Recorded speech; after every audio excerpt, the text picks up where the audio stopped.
Folks, Black Star Network is here. Hold no punches! I'm real revolutionary right now. Support this man, Black Media. He makes sure that our stories are told. Thank you for being the voice of Black America, Roland. Stay black. I love y'all. All momentum we have now, we have to keep this going. The video looks phenomenal. See, there's a difference between Black Star Network and Black-owned media and something like CNN. You can't be Black-owned media and be scared. It's time to be smart. Bring your eyeballs home. You dig?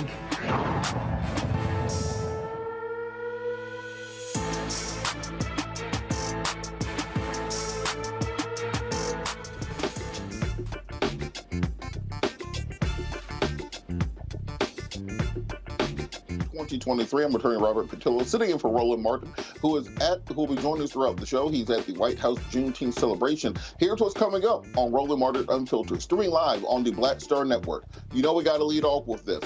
It's a historic day as former President Donald John Trump has been arrested, processed, and made a plea of not guilty in the 37-count federal indictment related to the hoarding of top-secret government documents. We'll have the latest on what this means and how it could impact the political landscape.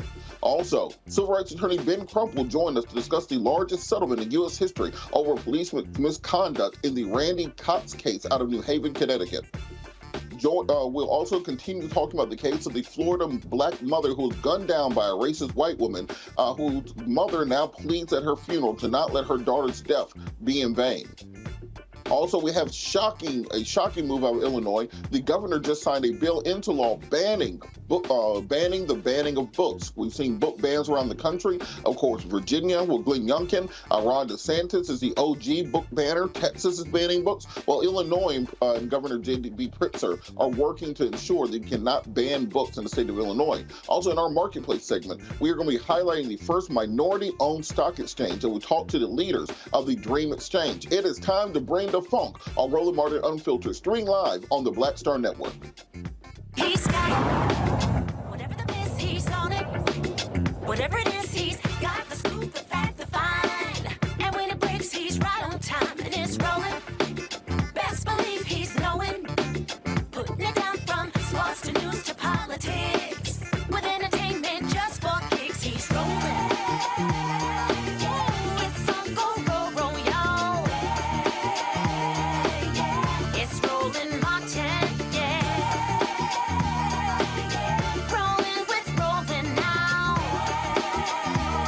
He's funky, he's fresh, he's real, the best, you know he's Roland Martin now.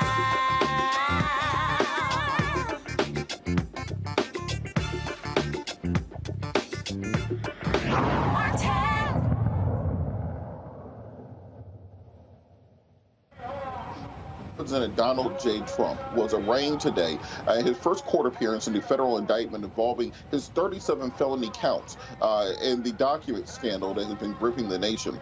Former President Trump has been arrested and surrendered to federal authorities at the Wilkie D. Ferguson Jr. Courthouse. Since leaving the courthouse, President Trump has pled not guilty to charges involving misleading federal investigators, as well as mishandling some of the country's most sensitive documents.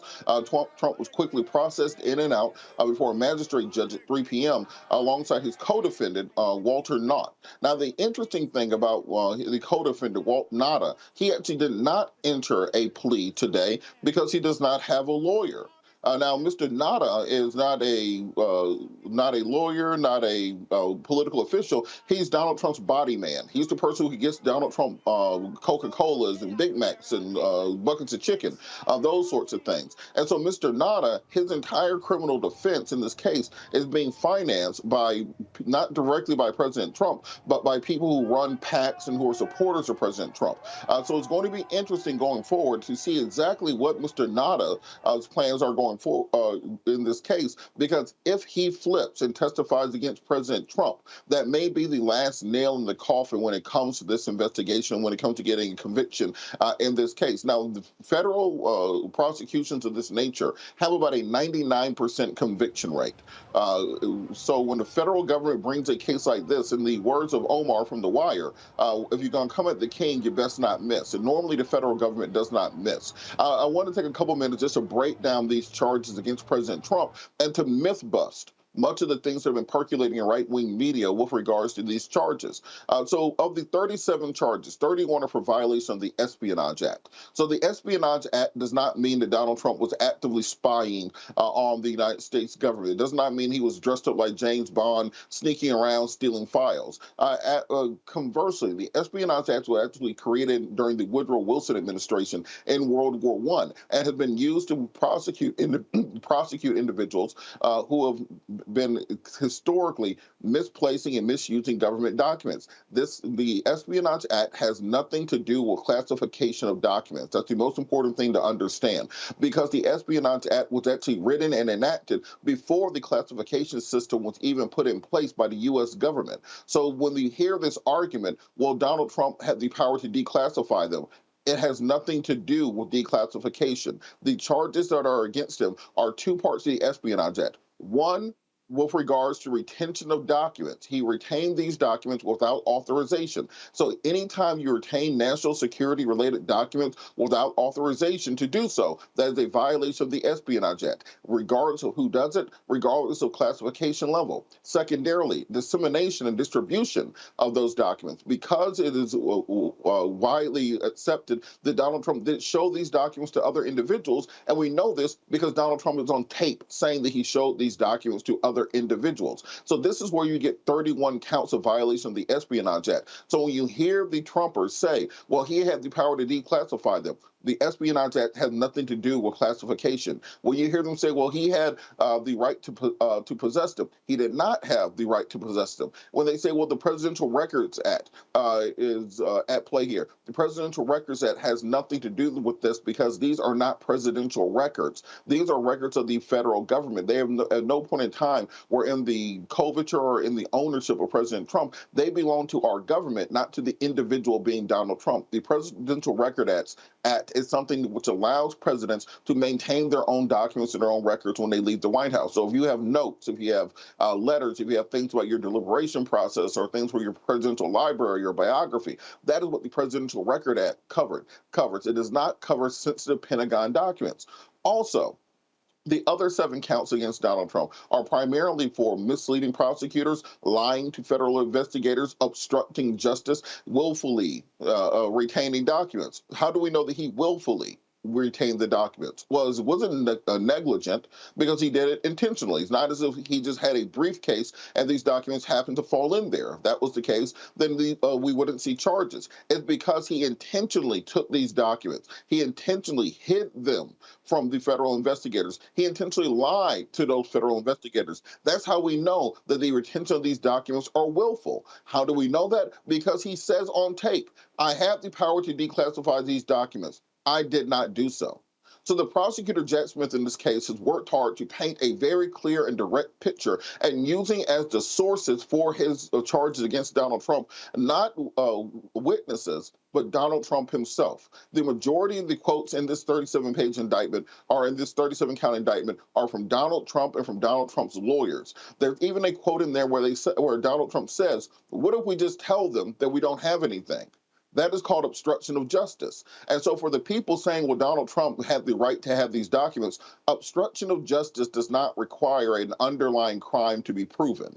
That is to say, you do not have to prove that Donald Trump violated the Espionage Act to also have obstruction of justice, even if you're completely innocent of the underlying crime because you obstructed federal investigators and prosecutors from being able to prosecute that crime. That is still obstruction of justice. So even if you take Donald Trump's word for what they are, if you take all of his defenses for what they are, if you believe him on face value, he has still committed multiple felony charges. All these charges, if run consecutively, will land Donald Trump in jail for over 400 years.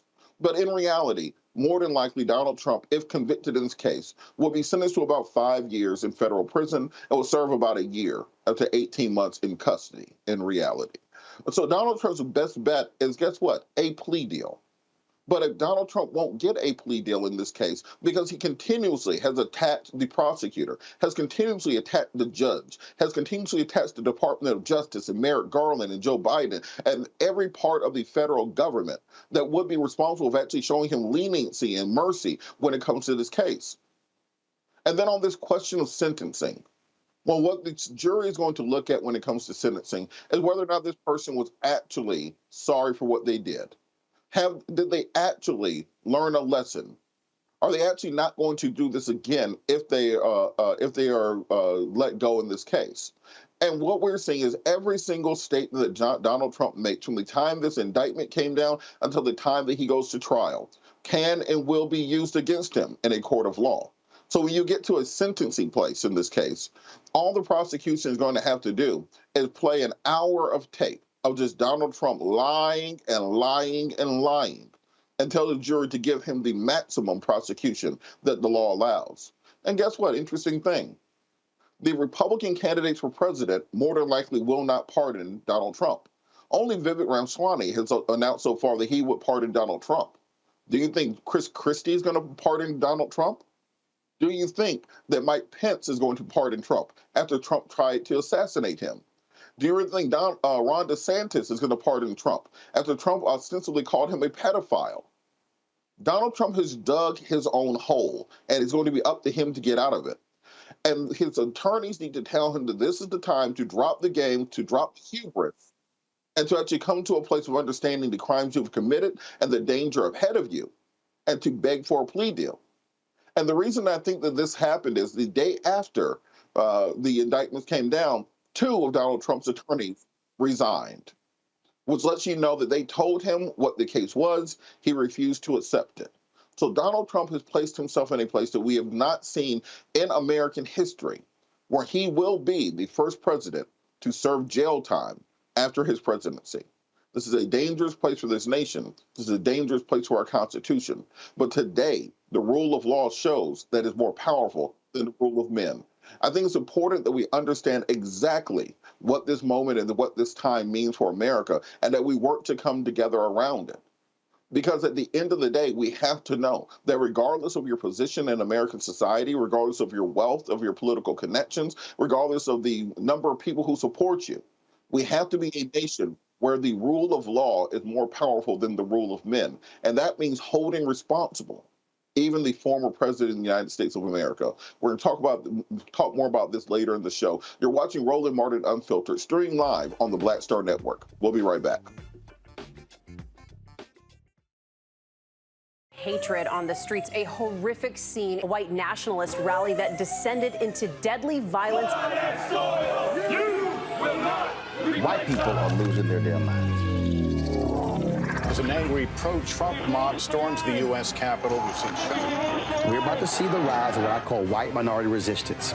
We have seen white folks in this country who simply cannot tolerate black folks voting. I think what we're seeing is the inevitable result of violent denial. This is part of American history. Every time that people of color have made progress, whether real or symbolic, there has been what Carol Anderson at Emory University calls white rage as a backlash. This is the rise of the Proud Boys and the Boogaloo Boys. America, there's going to be more of this. Here's all the Proud Boys, guys. This country is getting increasingly racist in its behaviors and its attitudes because of the fear of white people. The fear that they're taking our jobs, they're taking our resources, they're taking our women. This is white fear.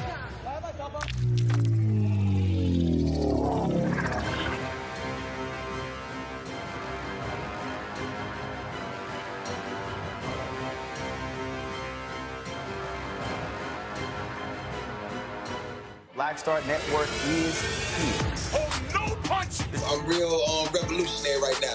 Thank you for being the voice of Black America. All momentum we have now, we have to keep this going. The video looks phenomenal. See, this difference between Black Star Network and black-owned media and something like CNN. You can't be black-owned media and be scared. It's time to be smart. Bring your eyeballs home. You dig? My name is Lena Charles, and I'm from Opelousas, Louisiana. Yes, that is Zydeco capital of the world. My name is Margaret Chappelle. I'm from Dallas, Texas, representing the Urban Trivia Game. It's me, Sherry Shepard, and you know what you watch. Roland Martin on Unfiltered.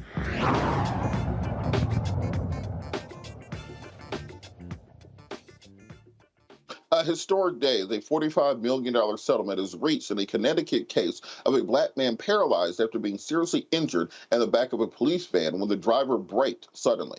Randy Cox of New Haven, Connecticut, his case was settled today. He was a black man that police officers paralyzed during a traffic stop in 2022.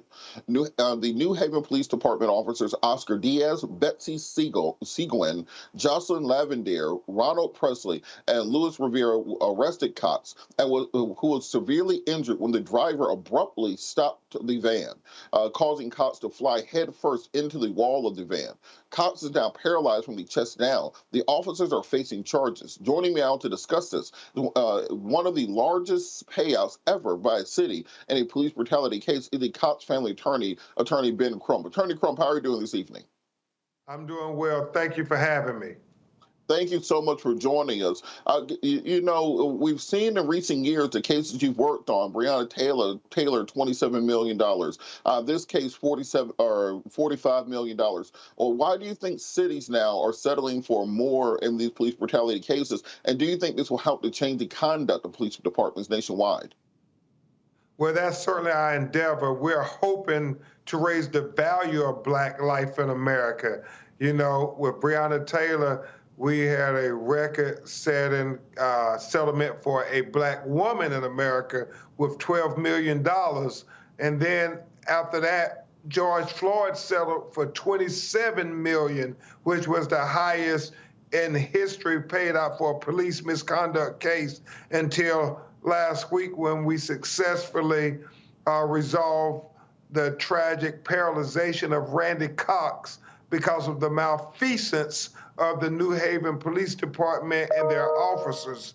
And so every chance I get, our legal team try to send the message that we want to make it financially unsustainable for them to continue to brutalizing and killing Black people unnecessarily in America. And I think many Americans became acquainted with the quote-unquote rough ride that police officers do, similar to the Cox case and the Freddie Gray case out of Baltimore. Can you talk a little bit about Mr. Cox and the injuries that he suffered at the hands of these police officers? Yeah, and it was very similar to Freddie Gray. I made many of those arguments. The only difference between Freddie Gray and Randy Cox was obviously Freddie Gray succumbed to his injuries. But secondly, there wasn't a video in the Freddie Gray case, and thank God for the advent of technology, because the video shows him hitting that divider in the back of that police transport van, handcuffed, and you can tell then this is very serious just by looking at the video. But what's equally disturbing, if not more disturbing, is how the police officers responded when he got back to the Sally Port back at the police station. They didn't take him to the emergency room. They took him back to the police station. And when he said, "I think my neck is broke," and he said it on more than one occasion, they act like it was a joke. They didn't give him the benefit of professionalism or consideration. They dragged him off the police transport van. They then threw him like a rag doll in the wheelchair, and then they threw him on the floor and dragged him while he was handcuffed, and then put him in the jail cell, shackled him, and closed the jail cell door. And so it was just deplorable.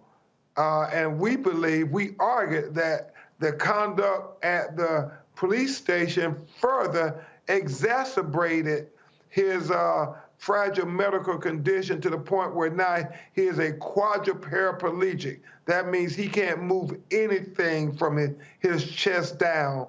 And for the rest of his life, he has to live with this life sentence. We talked about the fact that these settlements continue to come in. You know, Freddie Gray's case was over a half-decade ago, but these similar actions are still taking place.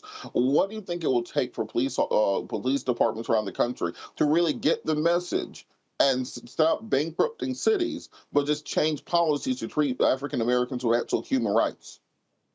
Well, I think it is multi-layered. It's going to take police officers going to jail when they commit criminal acts of violating constitutional rights of citizens. That's number one. Number two, I think we have to continue to make these cities have financial apocalypses every time they kill a black person unjustifiably, to where it either bankrupts them or severely affects their budget. And then they will train those police officers appropriately and say, hey, we cannot have any more bigoted policing where you trample on the constitutional rights of black people, leading to their death or serious bodily injuries, because we know attorneys like Ben Crump and others are going to hold us accountable for this excessive force against black and brown people, because we don't see the videos of them doing stuff like this to our white brothers and sisters. Where are those videos? You're absolutely correct. I think the advent of video over the course of the last decade may be perhaps the most persuasive tool that we've had when it comes to actually bringing justice in these cases. We always talk about these black men and black women who have been brutalized or killed by police officers almost in the form of a hashtag. We know their names, but we don't know their stories. We don't know who they are. Can you tell the viewers about Mr. Cox? Who was he as a person, not just as a hashtag of another victim of police violence? Yeah, no, Randy Cox seems to be a salt-of-the-earth brother. He was a loving son, a loving father, a loving brother, just a good guy. This happened on Juneteenth of last year, almost a year ago, and they were having fun at a community cookout. And apparently, for whatever reason, the police came and saw fit to, search all the members and so forth, and they claimed that there was a gun in Randy's car and that he didn't have a license to have it. But everything we saw that happened in that van and to him, we argue, was for pretextual reasons, because black people were celebrating that Juneteenth cookout too much. And that is the problem we keep having, whether it's George Floyd or Breonna Taylor, these very questionable police violations of the Fourth Amendment against unlawful search and seizure.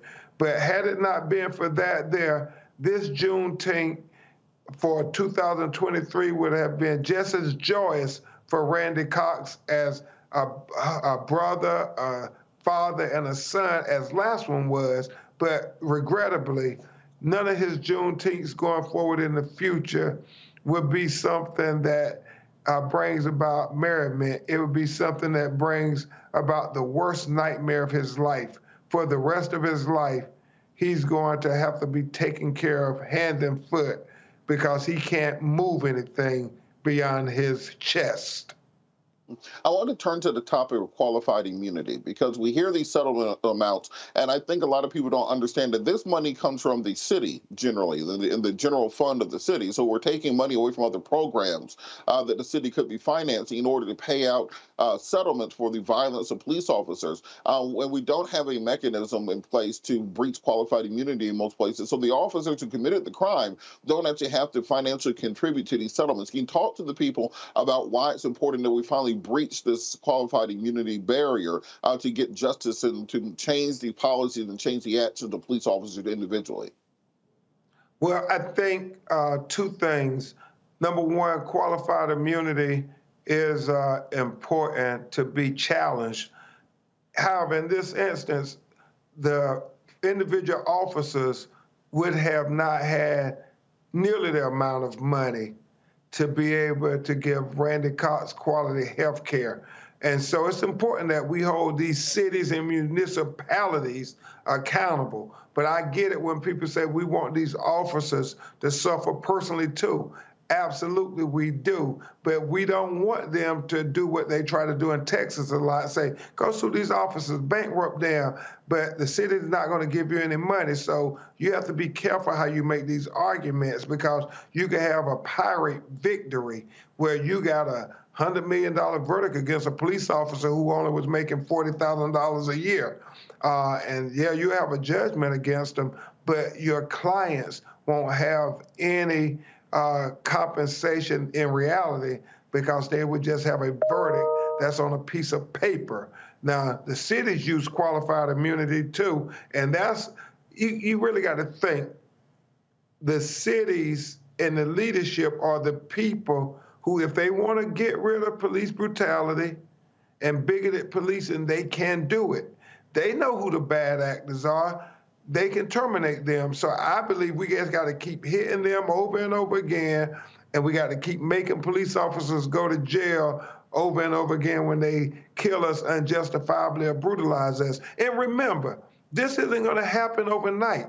We've been dealing with racist policing for 400 years in America. So we're making great progress when you think about just where we've come in the last 20 years. I mean, 20 years ago, if the police killed you unjustly, the most black people would get would be $100,000, $200,000. So we continue to raise the bar. And 20 years ago, no police officer would never go to jail, much less even be charged for killing black people in America. So I know we have a long way to go, but we have to understand we're making progress with each case, each conviction, each settlement. We just have to continue every case to try to get a little more justice to prevent them from having so many hashtags. Absolutely, and we all appreciate all the work that you do. You're the hardest working man and so forth. I have a theory that there's at least 3 to 4 of you, and you just send clones out to different cities, because there's no way that you can be everywhere all at once, all the time. But we really appreciate all the work that you do in the community. Just before we go, for people who are saying, well, we need to have a legislative solution, what is state and local legislation that people can get behind to help stop police brutality? Yeah, Tesla Figueroa, our political consultant, talked to us a lot about that. It's real simple. We have to, on the state and the municipal levels, whether it's the George Floyd anti-chokehold laws, whether it's the Breonna Taylor anti-no-knock warrant laws, Andre Locke no-knock warrant laws, whether it's the Randy Cox duty to intervene law. All of these things, we talk about the United States Congress being bogged down in political gamesmanship, but it's much easier and much more impactful if you go to your city council and say in your city, I want to know if chokeholds are illegal. I want to know if no-knock warrants are illegal. I want to know if a police officer has a duty to intervene when they see an injustice, even if it's being committed by another one of their fellow officers. Because then if the answer to any of those are no, then there's something you can do in the name of George Floyd, of Breonna Taylor, of Tyree Nichols, of Andre Locke, and Randy Cox. We all have a role to play in this struggle for liberty and equality, as Martin Luther King said. Thank you so much, Attorney Crump, for all that you do, and we'll keep us updated on any developments going forward, because we know that you are always here advocating for the community. We appreciate you joining us this afternoon. We're going to be back after the break on Roland Martin Unfiltered, streaming live on the Black Star Network. We're going to continue talking about Trump. Tune in. We'll be right back. That was a pivotal time. I remember Kevin Hart telling me that. He's like, man, what you doing, man? You got to stay on stage. And I was like, yeah, well, you know, I'm young, thinking, man, I'm good. And he was absolutely right. What show was the other time? This was one-on-one. Got it. During that time. So you're doing one-on-one, going great, you making money, you like... I'm like, I don't need to leave. I don't need to leave from, Wednesday, Thursday to Sunday. I didn't want to do that. It was just like, I'm going to stay here. Or I didn't want to finish work Friday, fly out, go do a gig Saturday, Sunday. I was like, I don't have to do that. And I lost a little bit of that hunger that I had in New York. I would hit all the clubs and run around. Sometimes me and Chappelle or me and this one or that one, we'd go to the Comedy Cellar at 1 in the morning. And I mean, that was our life. We loved it. You do 2 shows in Manhattan, go to Brooklyn, leave Brooklyn, go to Queens, go to Jersey. And I got complacent. I was like, I got this money, I'm good. I don't need to go chase that, because that money wasn't at the same level that I was making, but what I was missing was that training. Yes. Was that. And it wasn't the money. It was the money. It was that's what I needed.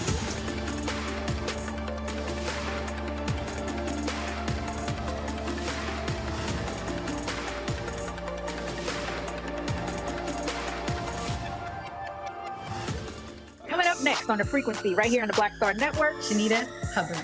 We're talking about the ride or die chick. We're breaking it down. The stereotype of the strong Black woman. Some of us are operating with it as if it's a badge of honor. Like, you even hear Black women like aspiring to be this ride or die chick, aspiring to be this strong Black woman, so at their own expense. Next on The Frequency, right here on the Black Star Network.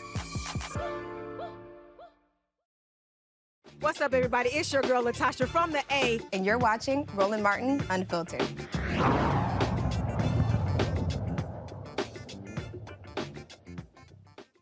Welcome back. Before we continue coverage of President Trump's arrest, we're going to throw it to Roland Martin, who was at the White House Juneteenth concert. Roland, how are you doing over there? Hey, Robert, here at the White House. So you have a couple of band performances going on. Oregon State, Tennessee State, I'll show you.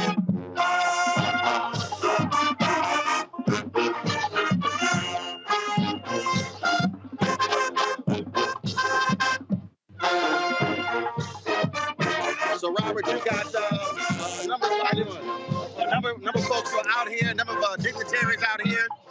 This Method Man, of course, is handling all of the duties here, and so he's sitting here on the microphone. Right, how you doing? I'm live. I'll be right back.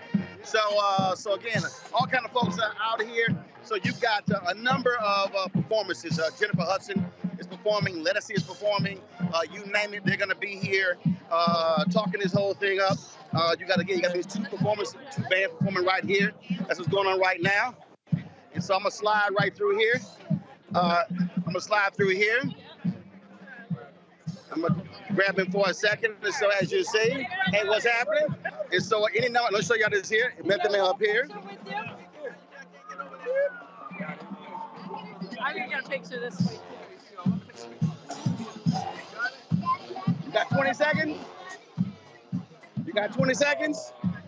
So we here. So what's up, baby? What's my uncle right here? Live on the show right now. So you enjoying your duties? Yes, I am. I'm glad I caught you early, because later on you're gonna be a mess.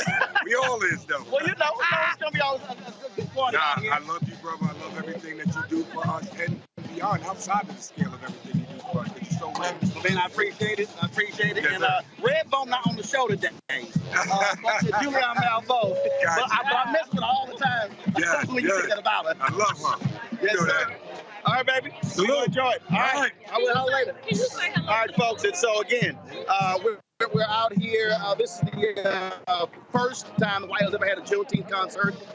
Again, a number of performers who are going to be here. Let me just show you here the look behind us. We're on the South Lawn. As you can see, the stage area is right back here as well. And so this is the pre-show.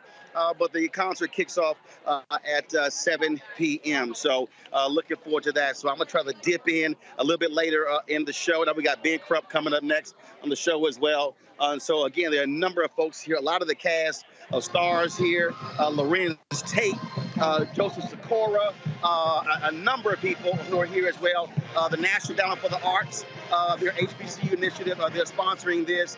And so that's what makes all the interesting. I'm just going to walk through here, just give y'all a sense. Philip, what's up, baby? What's up, Munson? How you doing? All good. So a lot of our media folks. And so I'm going to go up here. Let's see who else I can grab, who's all here.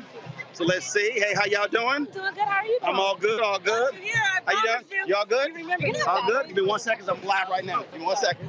It's all good. All right, how y'all doing? How y'all doing? All good? All good. So I'm gonna go over and see if I can grab Michael Eric Dyson for a second. Excuse me 1 second. Excuse me 1 second. Hey. Excuse me 1 second. Hey, Michael. Roland. I'm over here live.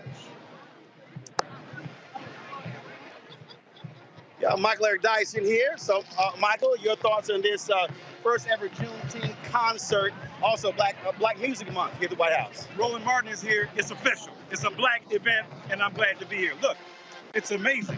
And it's the variety of music, everybody from Method Man to Audra McDonald to Lettucey. It's an extraordinary, if you will, cornucopia of Black expression, and it's beautiful in this White House, celebrating Juneteenth and the musical traditions that sustain us is a beautiful thing, my man.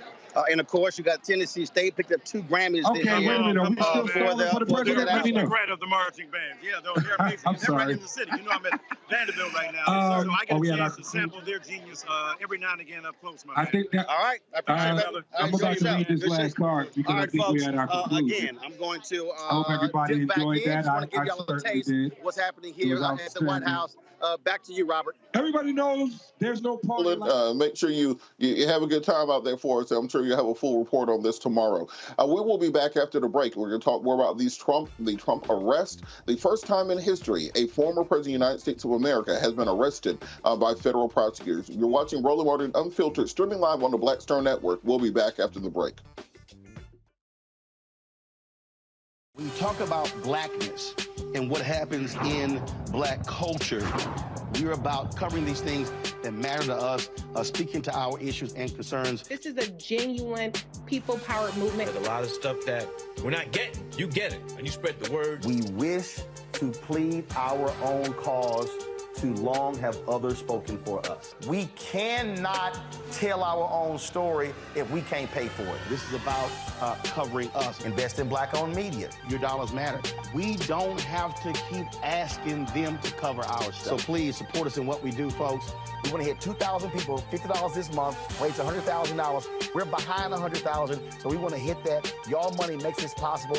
Checks and money orders go to P.O. Box 57196, Washington, D.C. 20037-0196. The Cash App is $RM Unfiltered. PayPal is R Martin Unfiltered. Venmo is RM Unfiltered. Zelle is Roland at RolandSMartin.com.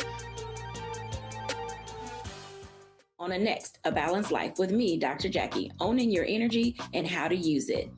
Trust me, it impacts the people on your job, who you attract, and even your love life. What you give out is what comes back to you. So like attracts like, right?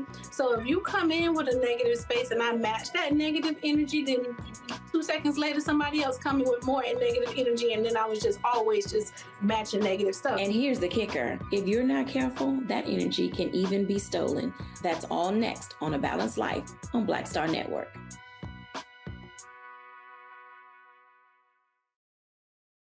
Hello, I'm Marissa Mitchell, a news anchor at Fox 5 DC. Hey, what's up? It's Sammy Roman, and you are watching Roland Martin Unfiltered.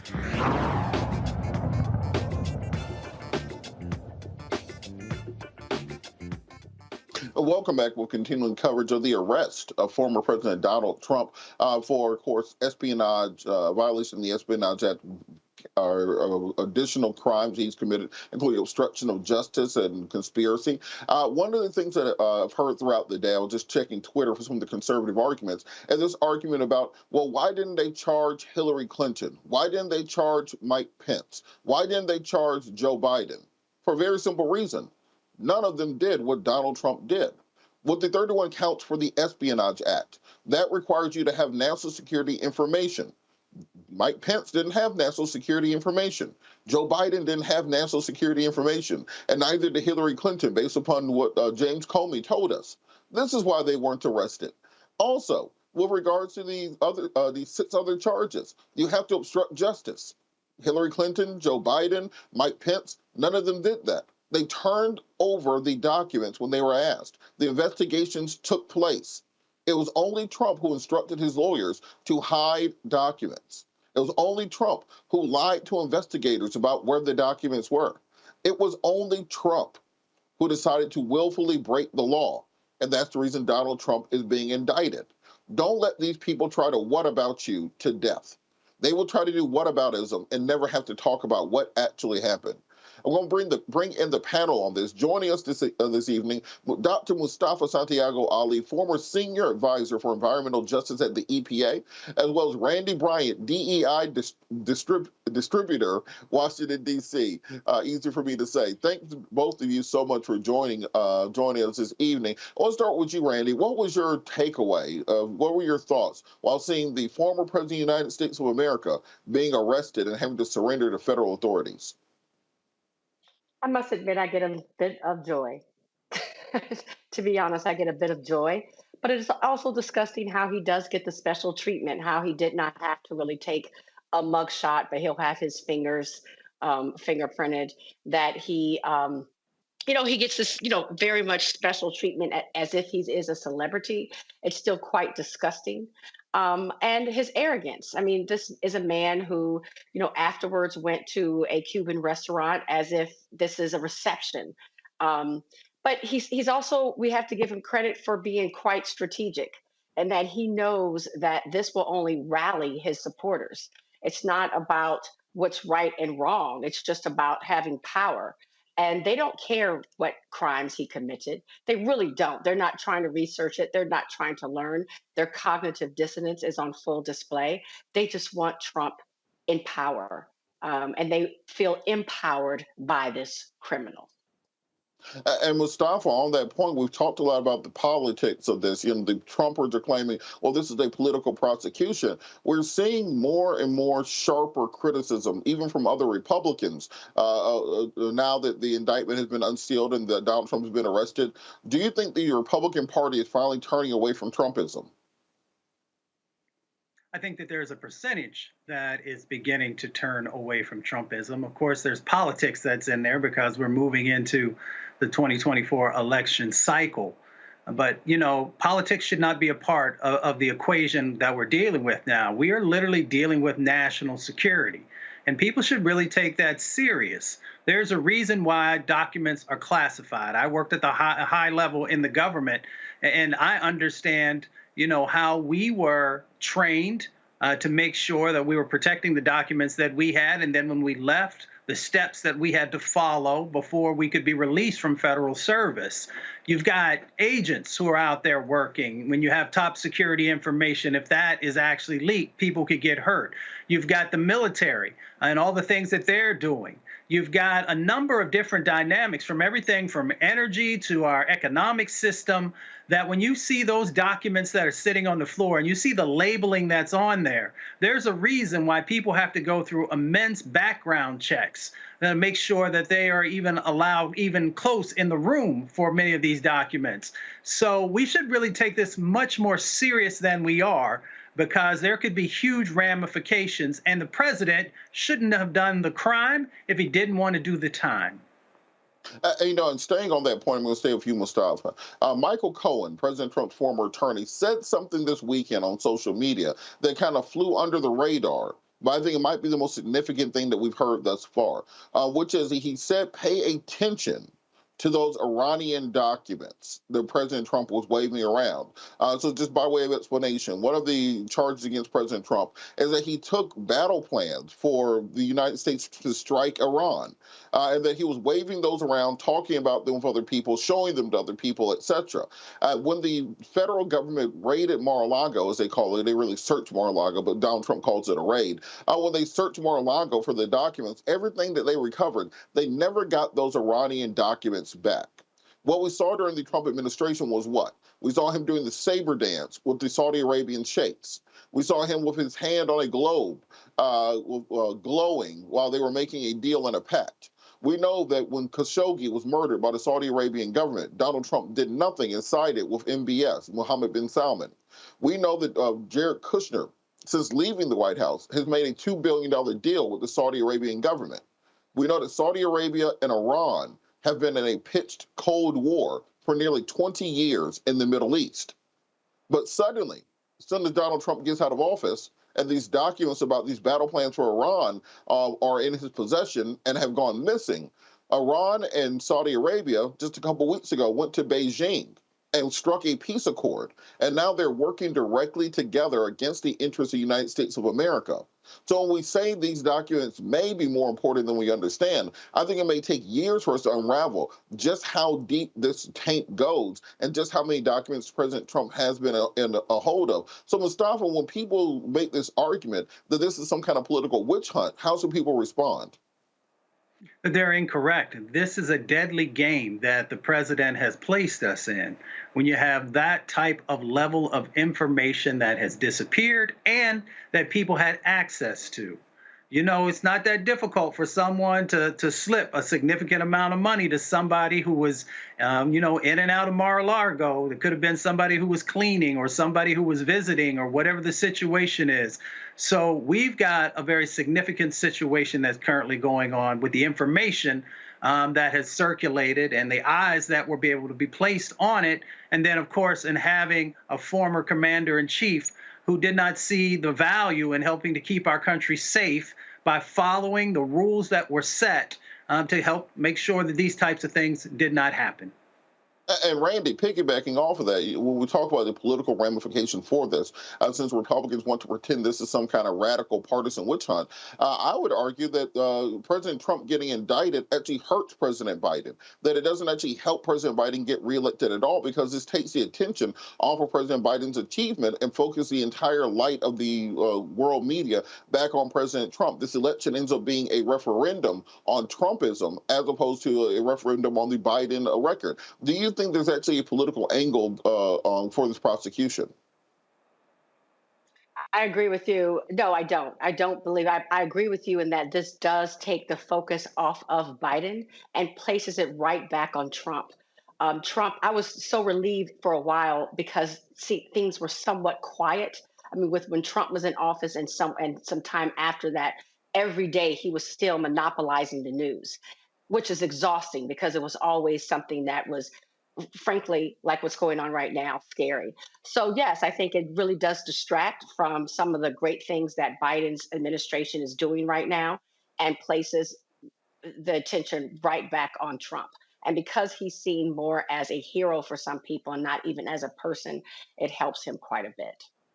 You know, I think if the Biden people wanted to, they could make one of the most persuasive arguments that President Biden has been one of the most effective presidents of the past 50 years. If you look at the fact that President Biden, coming out of both a pandemic and an insurrection that tore this nation apart, coming out of unprecedented times and a point in time where you have a balkanized MAGA movement that refused to work in any way, shape, or form with Democrats, he was able to push through a $1.5 or $1.7 trillion infrastructure deal. If you look at the highway collapse on I-95 in Philadelphia or even the highway collapse on I-85 in Atlanta, you know that we need infrastructure in this country. President Biden was able to deliver on that campaign promise. When we're talking about the weather patterns that we're seeing nationwide, between the wildfires sending a giant cloud over the eastern seaboard and the effects of climate change throughout the country, he has a record investment in climate change that this nation has never seen. We were talking a lot about inflation last year. President Biden pushed through the Inflation Reduction Act, $1.5 trillion. Since then, we've seen 11 straight months of inflation decreasing. In June, or last month in May, we saw it in a jobs report.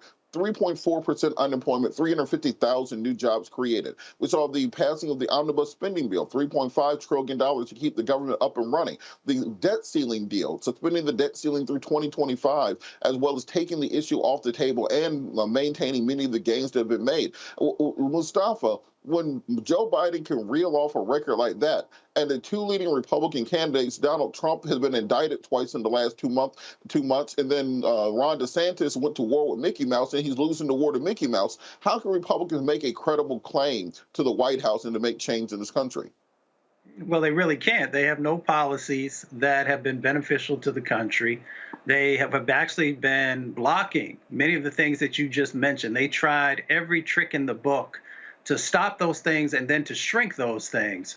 So when President Biden rolls off that list and then brings forward individuals from across our country who are moving from surviving to thriving, whose areas are now in this positive transformation, then I think he has a positive, not only a positive message, but he has a winning message. But again, what you see is this chaotic situation that's currently going on that is taking away from being able to share all the amazing things that are happening and the additional things that could happen if you have continue to have a leader who is focused on actually helping the American people and not creating these systems and these situations where folks continue to be further and further away from what the American dream looks like.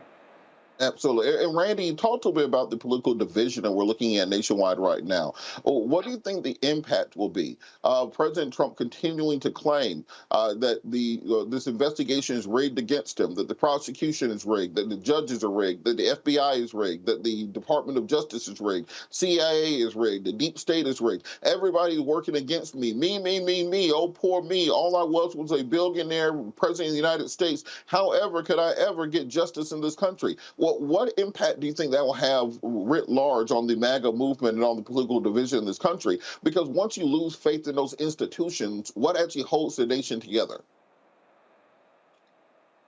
I am scared that we will see another January 6th. I believe that he is rallying his troops and that he likes the mayhem. He wants to get the government off track because he is so invested in just himself and having power. So, I mean, we see it day to day. I believe we're seeing a great rise in violence. It's very clear, like Biden said, that white supremacy is our biggest worry when it comes to terrorism right now. And I believe that we're going to see a rise of that. I am concerned about us Americans living from day to day, but also what the major impact is going to be on our country. His goal is to divide, and he's been quite successful at it, particularly when he is creating fractions between the races. He's doing a very smart job. Him and DeSantis and those like him are doing a great job of trying to create fractions between people and groups and identity groups. So it's scary.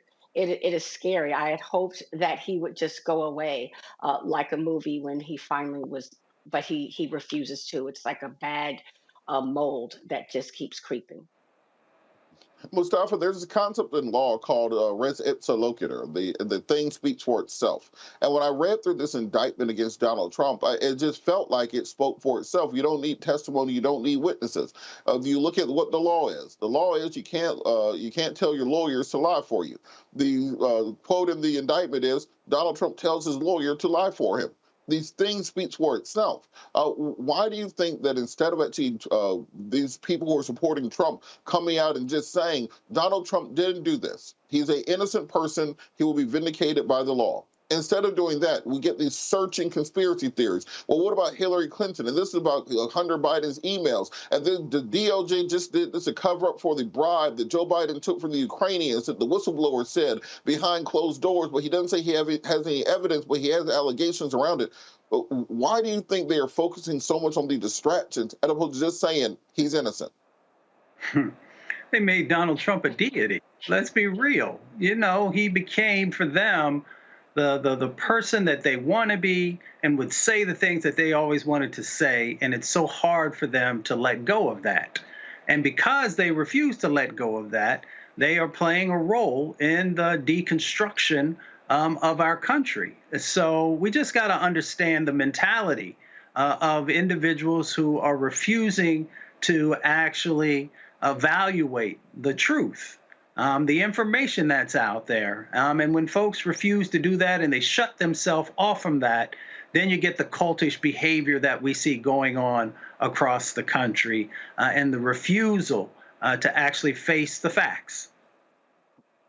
Now, what we saw today, you know, Trump is famous for his big rallies, always talking about his rally size, the people who show up to support him.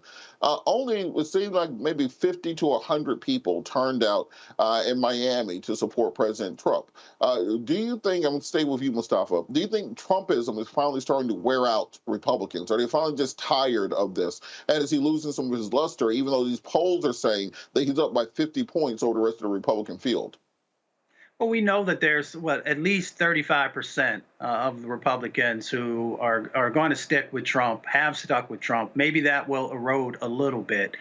So you've got that dynamic going on. But I think that there are those others who are making the calculations of who might be able to actually be a competitive candidate in the 2024 election. And, for them, the election is much more important than Donald Trump is. So if this continues, and I think as the news continues to keep a spotlight on these egregious actions that he has done, then it will erode some of that base. But I would not be surprised if the judge, which we have not talked about, does some special stuff that Donald Trump might not, it may take longer for the conviction to happen than folks might imagine.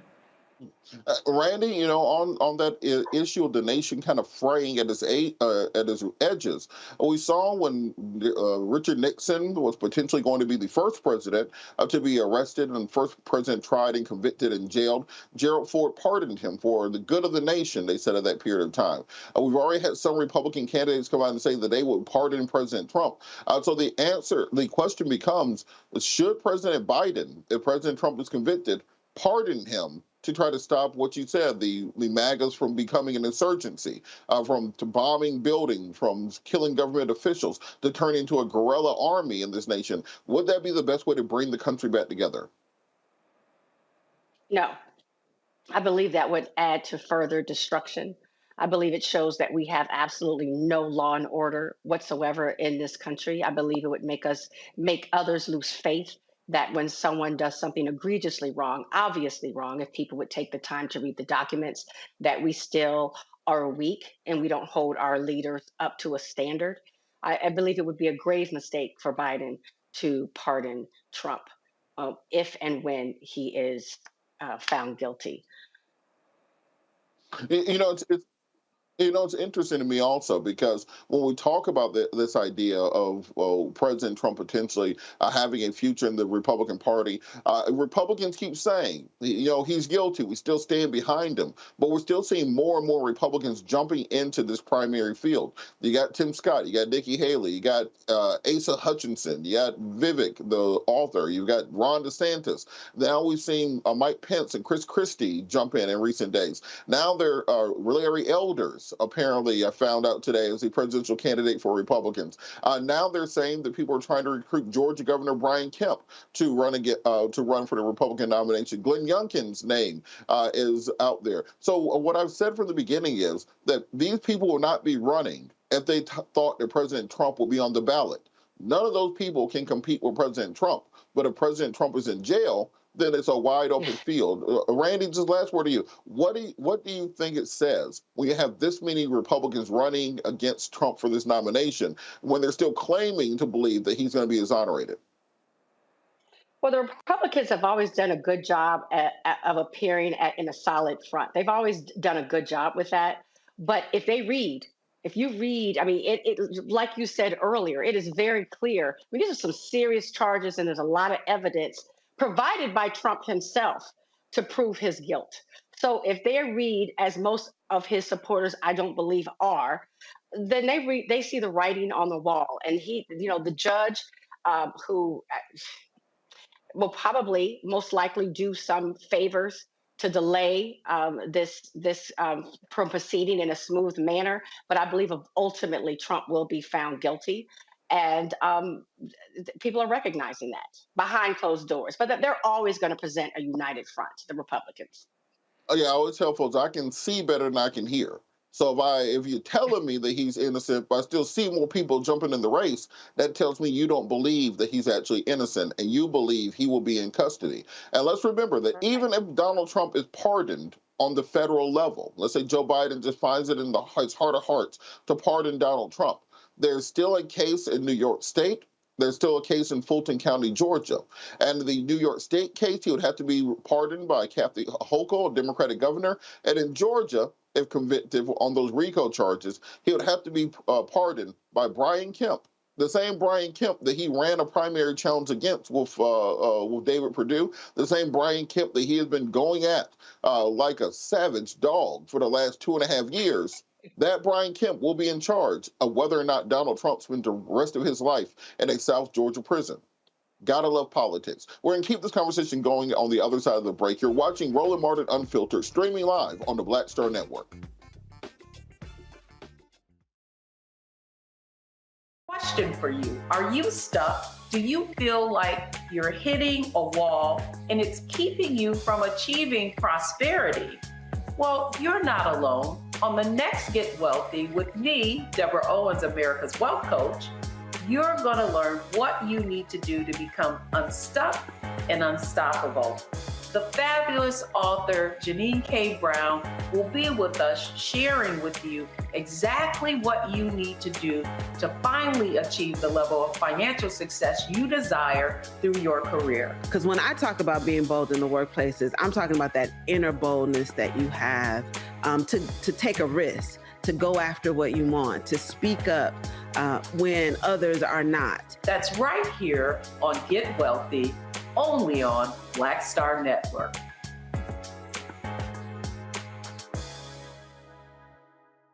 Next on the Black Table with me, Greg Carr. The Supreme Court is back in session. God help us all. It is no exaggeration to say that this current session could completely reshape this country and redirect our future for generations to come. And not in a good way. We invite Dr. Valeethia Watkins and Professor Angela Porter, our legal roundtable, back to the show to put it all in perspective. That's on the next Black Table. Please don't miss it. Right here on the Black Star Network. Hi, everybody. I'm Kim Coles. Hey, I'm Donnie Simpson. Yo, it's your man Dion Cole from Blackish, and you watch Roland Martin, Unfiltered.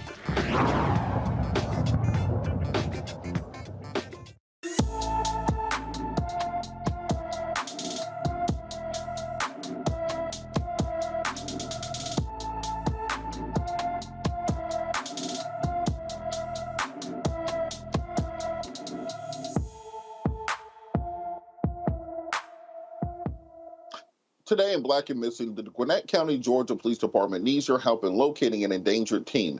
Nivea Ashley Bell left Little Burns Parkview High School on May 24th and has not been seen since. The 14-year-old is 5'3" tall, weighs 130 pounds, with black hair and brown eyes. Nivea was last seen wearing brown pants, a white shirt, and black and white Converse. Anyone with information about Nivea Ashley Bell is urged to call the Gwinnett County, Georgia Police Department at 770-513-5300. That's 770-513-5300. We're hoping for the safe return of young Miss Bell to her family as soon as possible. That's why we do these stories, because we hope for happy endings. Shifting gears, we're going to the state of Florida. Of course, all news had to emanate out of the state of Florida, where hundreds of people filled a Central Florida church to pay their last respects to a black mother who was fatally shot in front of her 9-year-old son by a white woman firing through the door of her home. We have video from the funeral. On Friday, June 2nd, well, Ajike Owens was at approximately 9 p.m. A racist white woman fatally murdered Ajike through a locked, closed metal door. Ajike posed no threat to her. She was standing there with her innocent, young 9-year-old son. She's been called home to eternal rest.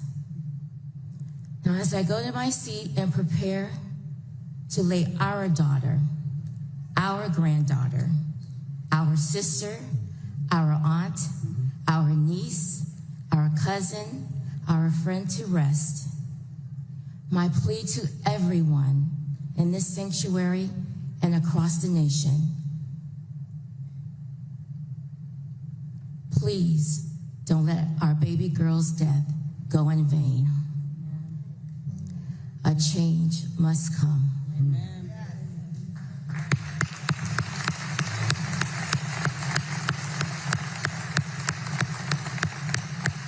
Ajike A.J. Owens is depending on us. Yeah. Those 4 kids are depending on us.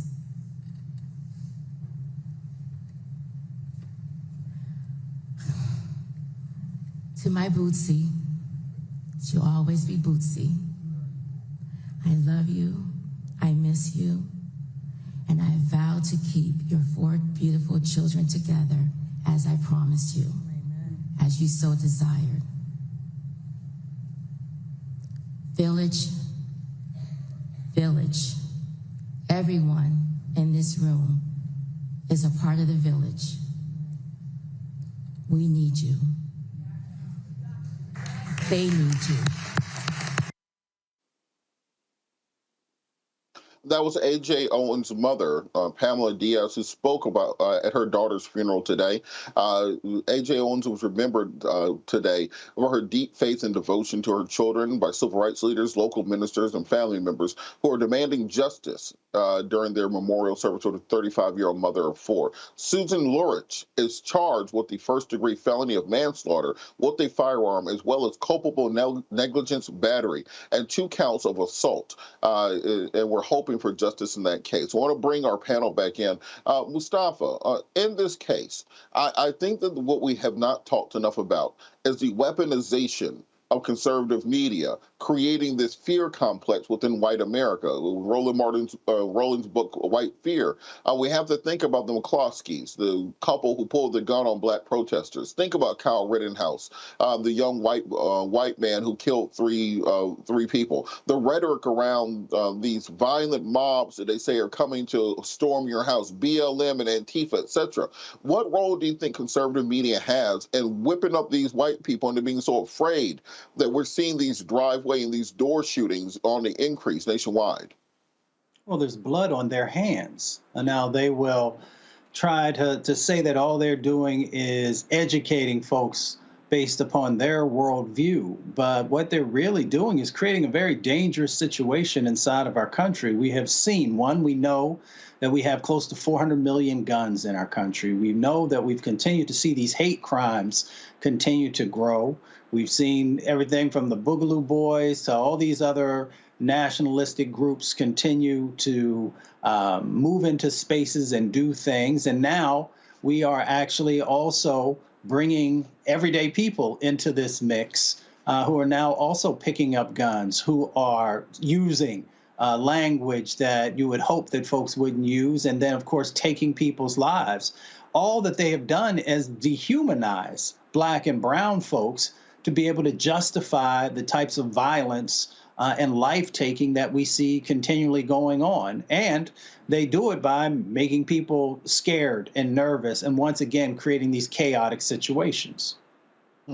And Robin, we've seen this. We've seen this every few weeks. It seems like, Randy, we see this every few weeks where there's another black person who's either knocking on a white person's door. Then we had the young man who knocked on the wrong person's door. They were shot. This mother knocking on a door was shot. How exactly do we move from this place where we have this weaponized part of America that believes that every time a black person comes to your door, that as BLM rioters coming to carry you off? How can we get back to a place of this normal dialogue? I'm going to be really candid here. I don't believe that most of these people who are brutally murdering innocent folks for doing nothing but living are scared in that moment. I think they're using that as a defense, as an excuse. I think that the real fear comes in that they are losing power in America. I think that is what white fear stems from, that they are losing their position, they're losing their privilege as they see just daily, when we had our first black president, as certain laws are being passed and policies are coming up, that as we're fighting back, as we are rallying and voting and showing up at the polls, I believe that is what they're afraid of. But in those moments when they are shooting people, I do not believe that they are, most of them, I mean, some sure, but are genuinely afraid in that moment. I believe it comes from a place of honest hate. I believe these are hate crimes. And I believe that they're using fear as an excuse to justify their sick behavior. You're absolutely correct, and we want to make sure we provide as much attention to this case because we saw this in the Ahmaud Arbery case, that until the community is paying attention, it's very difficult to get justice. So we have to keep our eyes and keep our activism on this case, and we'll of course keep you updated. Going back to the headlines, in California, a California skate park has been named for Tyre Nichols. The skate park at Regency Community Park in Natomas has been renamed in honor of Tyre Nichols, a Sacramento native killed by 5 police officers in Memphis, Tennessee earlier this year. The avid skateboarder Nichols spent much of his youth at the skate park and learned how to skateboard there. The organization, the Skate Park Project, founded by legendary skater Tony Hawk, worked with the city officials to renovate the ramps and half pipes ahead of the renaming, despite the city's unusual policy of not allowing dedications for someone who died less than a year ago. An exception was made for this project due to the connection to Mr. Nichols' legacy. And Mustafa, what does it say to you that we've gotten to this place of stratification in this country, where you can have states like California that can honor someone like Tyre Nichols. You can have liberal parts of the country where they'll name buildings and statues for George Floyd and for Breonna Taylor and for people who are victims of the racial crimes. But then in the other half of the country, in places like Tennessee, in places like Florida, the usual suspects, we still have laws and policies in place that still put Black and brown people in a position of being second-class citizens. Can a nation so divided survive? It makes it tough for it to survive. I think the question is, can it thrive? Because just being in a survival mentality is not enough. There is stress that's tied to that. There is violence that's tied to just being in a survival situation. I think the question becomes, if we're not willing to heal, if we're not willing to, one, deal with the injustices that have happened historically and yet still in this moment, and put the actions in place to change and evolve, then we'll always be in that survival situation or survival mentality. If we are willing to do the hard work, then we can move to a thriving type of a paradigm to operate from, which can actually help to heal and can help to uplift everyone. No one has to be left behind. That is a choice that we make in the ways that we invest or don't invest, in the laws that we see value in or don't see value in, and the people who we either see value in or don't. And if we change that paradigm, we can actually be moving in a very positive direction instead of getting stuck and then actually moving backwards. Absolutely. And Randy, real quick, do you think dedications like this and honorary things such as this will help to push the ball forward on criminal justice reform? In a small way. I believe that it reminds us. We can't bury it when there's something that's named, but we want policy change. That's what we want. Yes, the skate park is nice, and I hope it provided some healing or some comfort that Tyre will be remembered in that way to his family and friends. But ultimately, we need major change so that innocent victims are not killed. You're absolutely correct. The symbolism is nice. We appreciate the symbolism. But at the end of the day, we would like to have fewer hashtags, less symbolism, less need to have memorials for people, and the type of reforms necessary, as we talked about with Attorney Crump earlier in the show, that will stop this plague from continuing to ravage the Black community. We should be able to have as much trust in government as any other individuals that pay taxes and are citizens of this country. We can no longer accept simply being second-class citizens because we have a federal government that's too recalcitrant to act, and state and local governments that have not been pushed and cajoled to the point of changing their policies. It's happening step by step, day by day. Don't think that things aren't changing, but there's still much that needs to get done. We're going to continue this conversation on the other side of the break. You're watching Roland Martin Unfiltered, streaming live on the Black Star Network. We'll be right back.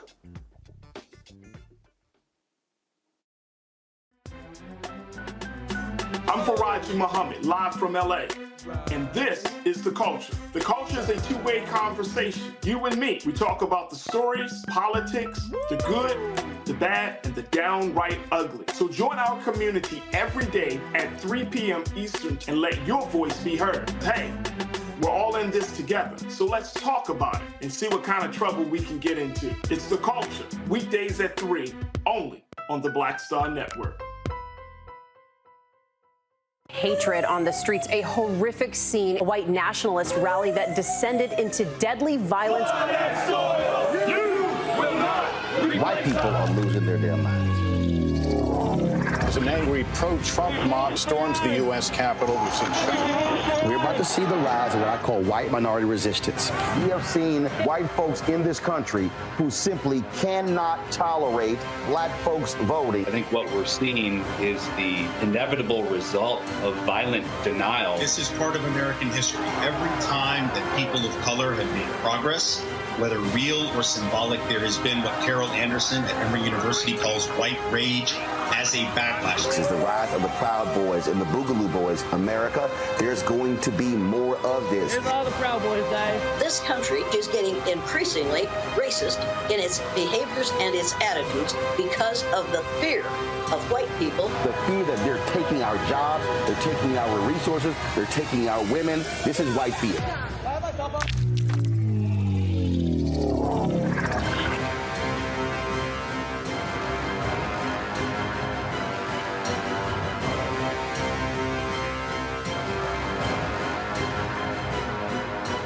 Hey, what's up, y'all? I'm Devon Franklin. It is always a pleasure to be in the house. You are watching Roland Martin Unfiltered. Stay right here.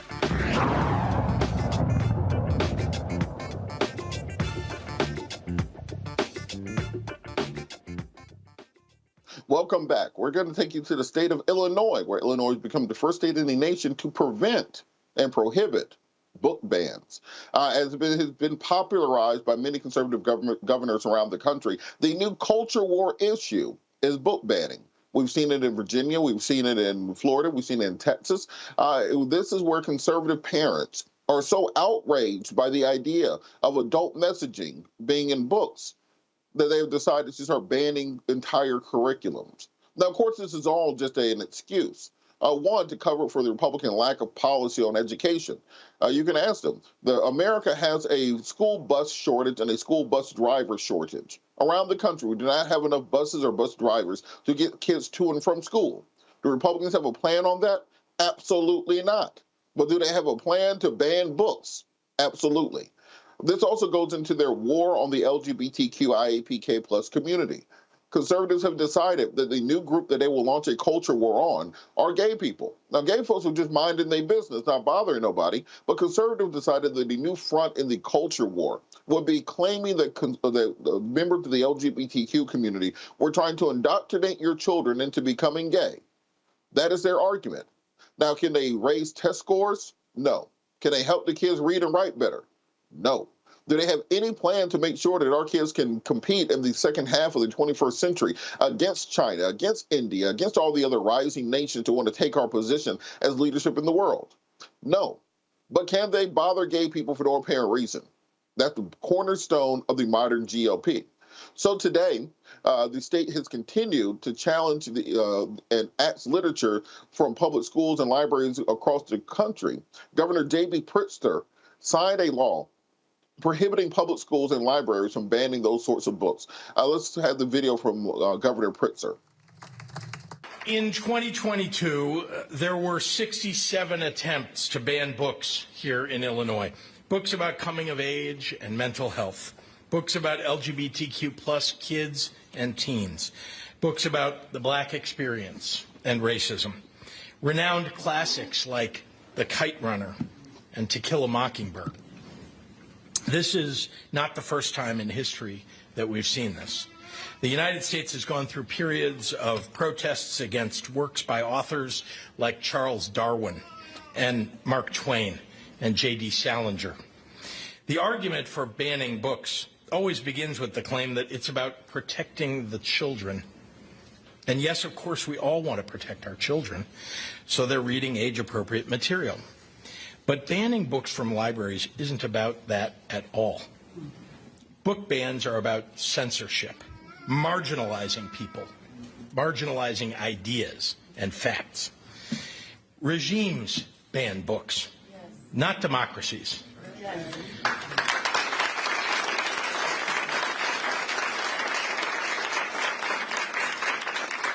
Nazi Germany, fascist Italy, the Taliban's Afghanistan.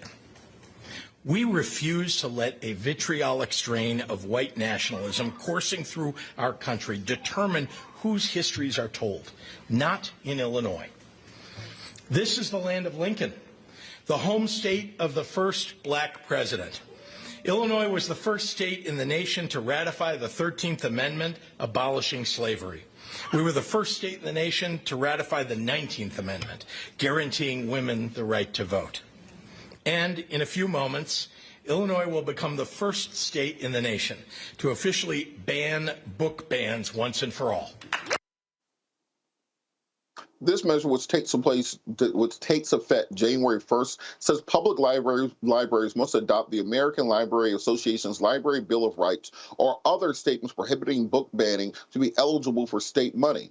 The association's Library Bill of Rights that reading materials should not be prescribed or removed because of partisan or doctoral or approval, or excluded because of the origins, background, or views of those contributing to their creation. PEN America found book bans rose during the first half of 2022 to the 2023 school year. Almost a third of the bans were the resulted in newly enacted state laws.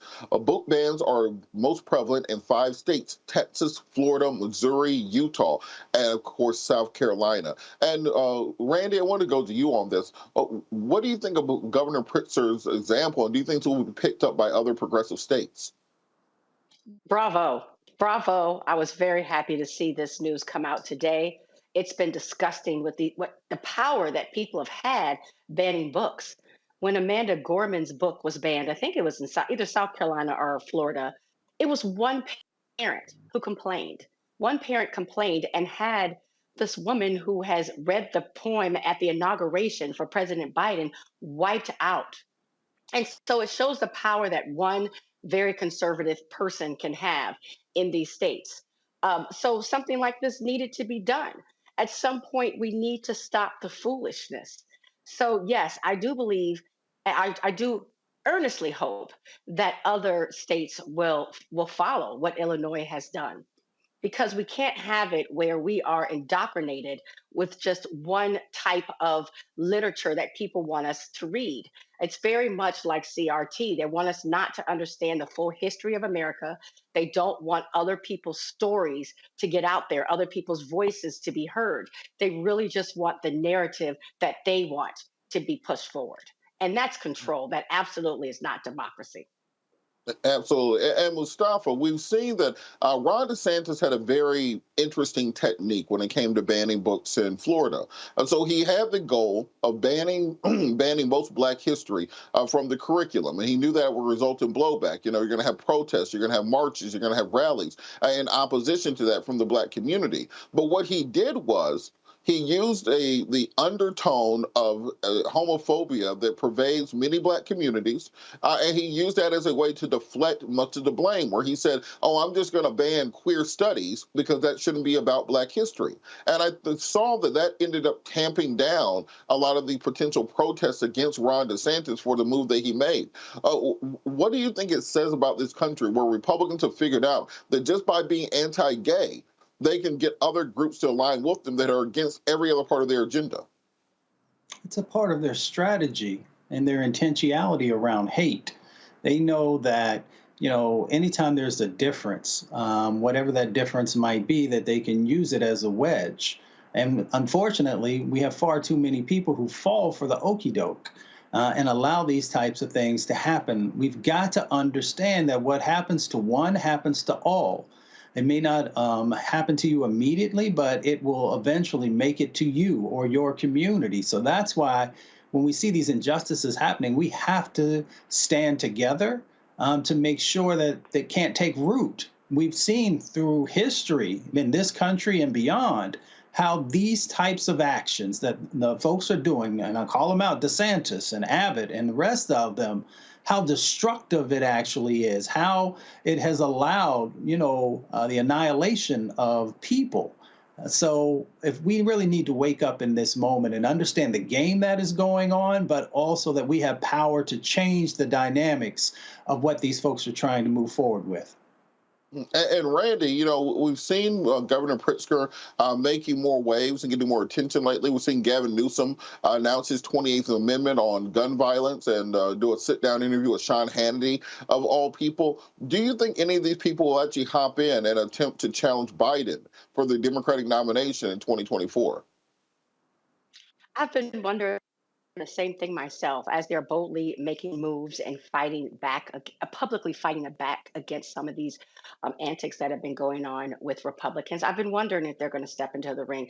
I'll be honest, I've never been one to try to predict when it comes to politics because there's so much happening behind closed doors. It's a losing bet most of the time, but it will be interesting to see.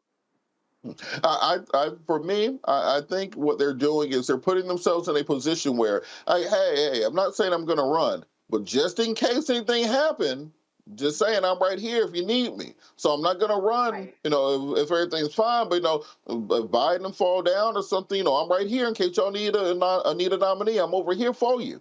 And I think that's what they're doing more so than having an open challenge to Biden, who is, of course, the thoroughbred of the Democratic stable. Mustafa, going back to you, why do you think this has been so effective among white parents, weaponizing this level of fear that they have, telling them that these books are going to make their kids hate being white, telling them that these kids are going to indoctrinate them into the LGBTQ community, that they're going to radicalize them and turn them into communists and Marxists? Why do you think it's been so effective, even when millennial parents are supposed to be more progressive? I think it goes back to the lack of experience with people. If you actually spend time with the various communities that are across our country and get to know folks, then you would know that this is nothing but foolishness. It is definitely a political strategy, but there's no reality in the situation. None of the studies show that because you read a book or because you hang out with somebody that is going to make you become a member of the LGBTQ plus community or any of the other communities that have been under attack. So one, we need to read more in this country. We need to be more educated, and we need to spend more time with all kinds of folks. And that will help to strengthen our humanity and also build our resolve against these types of actions that, you know, unfortunately, the Republican Party is the one who is really trying to dismantle and deconstruct and weaken our country. And Republicans are biting off or cutting off their nose to spite their face, because a recent study has shown that 1 out of every 4 high school students in this country identifies as being on some part of the spectrum in the LGBTQ community. So when you're making the entire backbone of the Republican Party in 2024 being anti-LGBTQ and banning books and changing state laws around that, well, guess what? In 4 years, those 14-year-olds are going to be 18, and they're going to be voting the 2028 election. In 8 years, those 12-year-olds and those 10-year-olds are going to be voting the 2032 election. So you may get a slight boost right now, but you're really cutting yourself off at the knees going forward, because those voters are going to remember the policies you put in place right now, and you can't stop the wave of time. You can't stop the wave of history. Things are progressing. America is becoming a blacker and a browner nation. We're becoming more diverse. Women have more power. More ethnic groups have a bigger slice of the pie. This idea that you're going to, quote unquote, make America great again, go back to a period of time when white people were at the top of the pecking order in America, is not happening. The birth rate ain't high enough. So either you get on board with the changes that are taking place, or you get left behind by history. We're going to keep this conversation going on the other side of the break. You're watching Roland Martin Unfiltered, streaming live on the Black Star Network. Network is here. Oh, no punch! I'm real revolutionary right now. Thank you for being the voice of Black America. All momentum we have now, we have to keep this going. The video looks phenomenal. See, there's a difference between Black Star Network and black-owned media and something like CNN. You can't be black-owned media and be scared. It's time to be smart. Bring your eyeballs home. You dig? That was a pivotal time. I remember Kevin Hart telling me that. He's like, man, what you doing, man? You got to stay on stage. And I was like, yeah, well, I'm young, thinking, I'm good. And he was absolutely right. What show did you have at that? This was one-on-one. during that time. So you're doing one-on-one, going great. Yeah. You making money. You like. I'm like, I don't need to leave. I don't need to leave from Wednesday, Thursday to Sunday. I didn't want to do that. It was just like I'm gonna stay here. Or I didn't want to finish work Friday, fly out, go do a gig Saturday, Sunday. I was like, I don't have to do that. And I lost a little bit of that hunger that I had in New York. I would hit all the clubs, run around. Sometimes me and Chappelle or me and this one or that one, we'd go to the Comedy Cellar at 1 in the morning. And that was our life. We loved it. You do 2 shows in Manhattan, go to Brooklyn, leave Brooklyn, go to Queens, go to Jersey. And I got complacent. I was like, I got this money, I'm good. I don't need to go chase that, because that money wasn't at the same level that I was making, but what I was missing was that training. Yes. Was that. And it wasn't the money. It was the money. It was that's what I needed.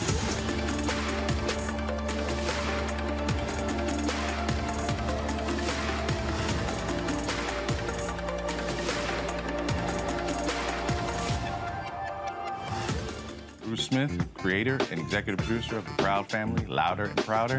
And you're watching Roland Martin Unfiltered.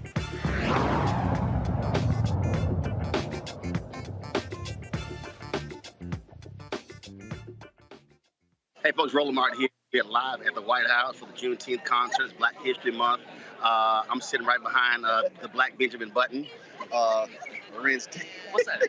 Oh, you know what's live on Roland Martin Unfiltered? My big brother. Bro, what's up? What's happening, man? Listen, you always are in the right places at the right time, all the time. And Roland, you know everybody. More importantly, everybody knows you. Everybody knows you. I mean, these some real important people up in here, man. And they're like, yo, Roland, what's happening? Roland's got no time for them. Hey, you know, you gotta be a man to people. I mean, you got President Biden, you got Vice President Harris. I'm the mayor of Black America. Yes, you are.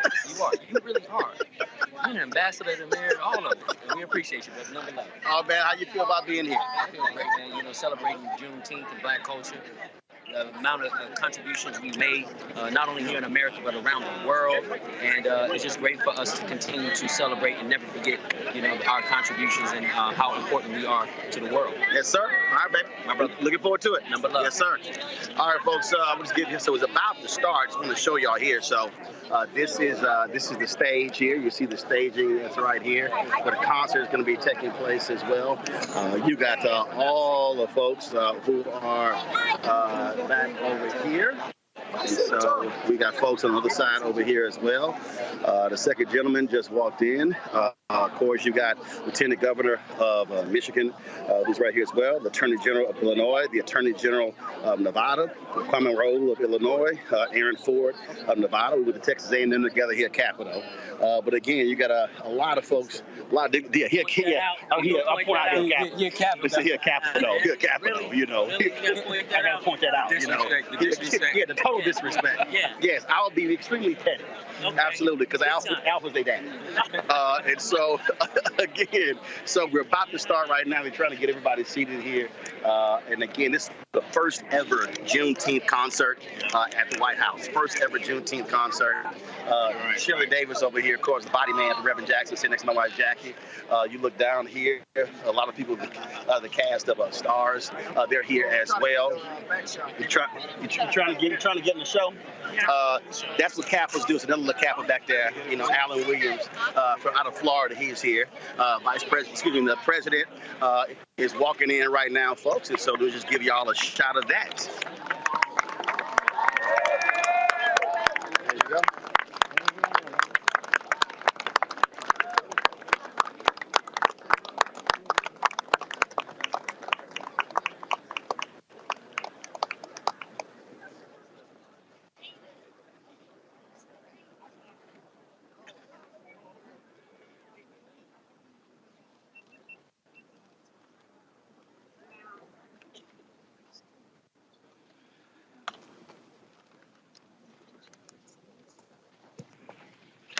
So we're going to, so obviously the president walks in, it's time to start the show.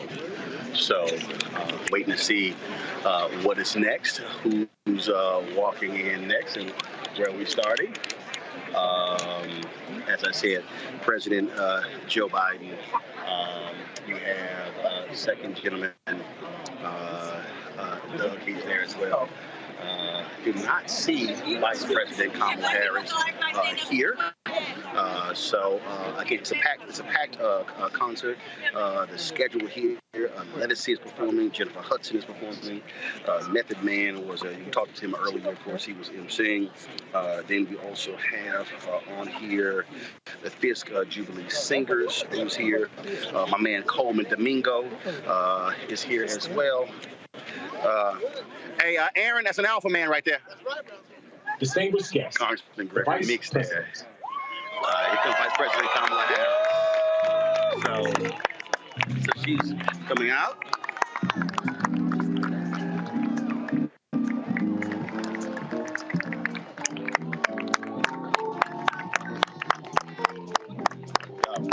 Malcolm Kenyatta, Pennsylvania, right here. Here, we're live on the show, so that is cool. Good evening, everyone. Good evening. All right, y'all, we're gonna go live to the stage. So I'm gonna toss it back to y'all. So this here, take the live feed of the Vice President. All right, I'll see y'all later. All right, Roland Martin, live at the White House. Hey, fine. Please have a seat. Please have a seat.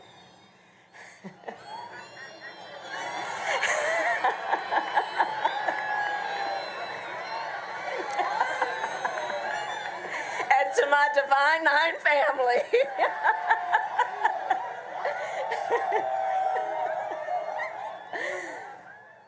Good evening, everyone. So tonight, with joy, we gather with friends and generations of family members. We gather here at the White House, steps from where the Emancipation Proclamation was signed, to celebrate America's newest national holiday.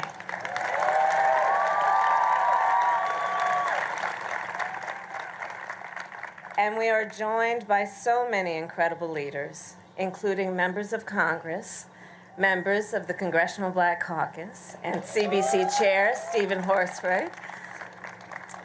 And we are also here with so many leaders who brought us to this day, including the one and only Miss Opal Lee. Here is she.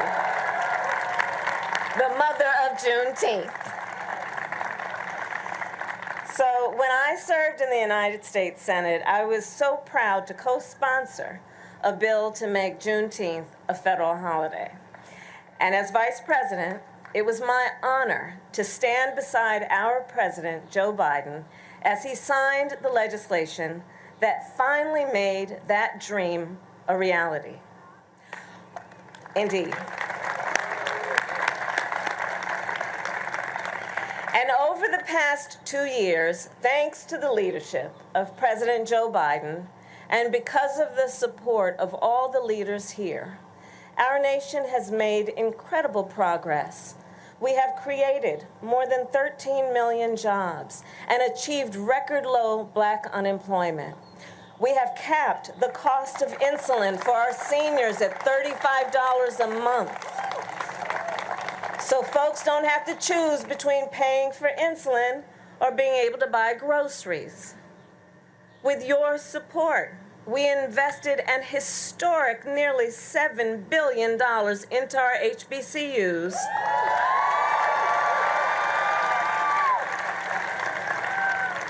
In acknowledgement of the fact that they are centers of academic excellence.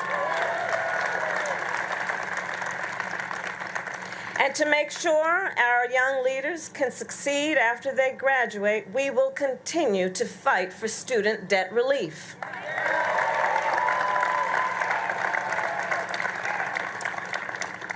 We've also been able to pass one of the most significant federal gun safety legislations in 30 years to help protect our communities from the horror of gun violence. And we will keep fighting to pass the assault weapons ban in the belief that all people have the right to be safe. In addition, since we took office, we have appointed more Black judges to the federal appellate bench than any administration in history. Yes, including the first Black woman to sit on the highest court in our land. Her name is Justice Ketanji Brown Jackson.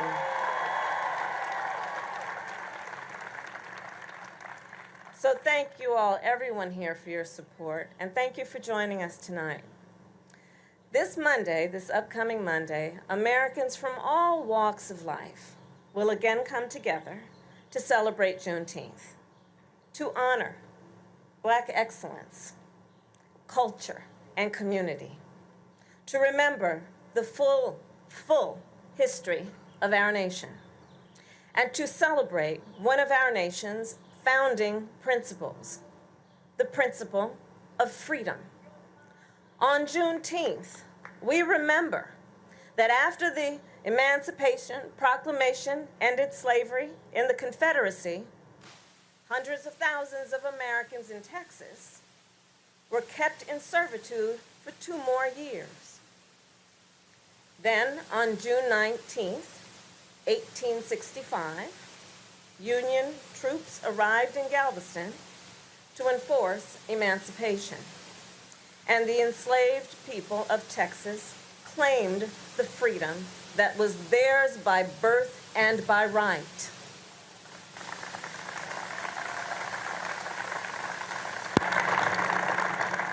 And as we celebrate, we also remember that it would be 6 months more before the 13th Amendment was ratified and all enslaved people in America were declared free. America is a promise of freedom, liberty, and justice. The story of Juneteenth, as we celebrate it, is the story of our ongoing fight to realize that promise, not for some, but for all. On Juneteenth, we are also reminded of the duality of progress. As we fight to move forward to expand freedom, we must also fight to protect the freedoms already won. And as we know, we can take nothing for granted in that regard. For example, let us look at the sacred freedom to vote, the freedom that generations fought, bled, and died to secure, the freedom that is under assault in states across our nation, and the freedom that we must defend by passing the John Lewis Voting Rights Advancement Act and the Freedom to Vote Act. At the same time, we continue to fight to restore the freedom and the right of every woman in every state to make decisions about her own body. And we fight to make sure that all Americans have the freedom to learn our country's history in full, because while we celebrate a holiday dedicated to teaching and honoring America's full history, extremists across our country attempt to ban books and erase our past. And on this point, let us be very clear. Black history is American history.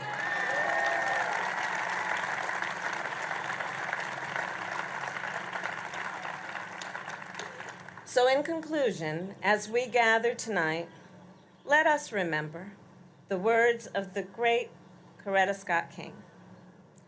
She said, "The fight for civil rights must be fought and won with each generation." She reminds us that our freedoms will not be permanent unless we, in each generation, are vigilant to protect them. So let us stand together as Americans to teach and honor our history, to protect our liberty, and to continue the fight for freedom. And with that, I have now the honor, I don't know if she knows, but I have asked Ms. Opal Lee to join me on the stage so we can thank her with applause. There she is. Can we please stand and applaud Ms. Opal Lee?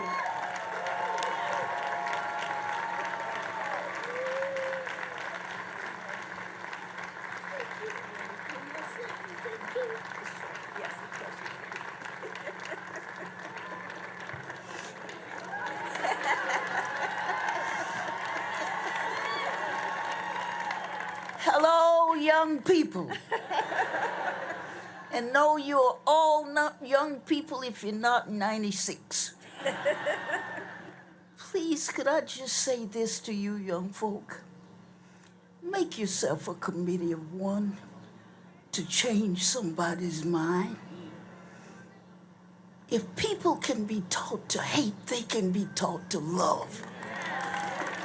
And it's up to you to do it. We are the most powerful country in the whole United States. And we must get together and get rid of the disparities, the joblessness and homelessness and health care that some people can get and others can't, and climate change that we are responsible for. And if we don't do something about it, we're all going to hell in a handbasket. And with that,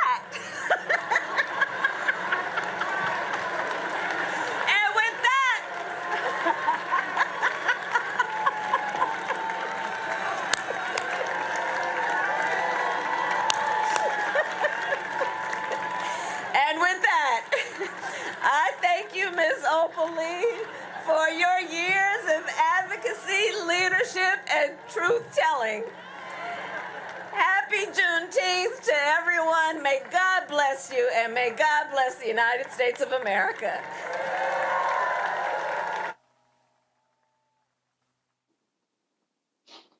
That's footage you'll only see here on the Black Star Network on Roland Martin Unfiltered. The other networks are covering Trump and whatever he's doing. We are bringing you that kind of information. That's why it's so important to support Black media. We'll be back after the break. You're watching Roland Martin Unfiltered, streaming live on the Black Star Network.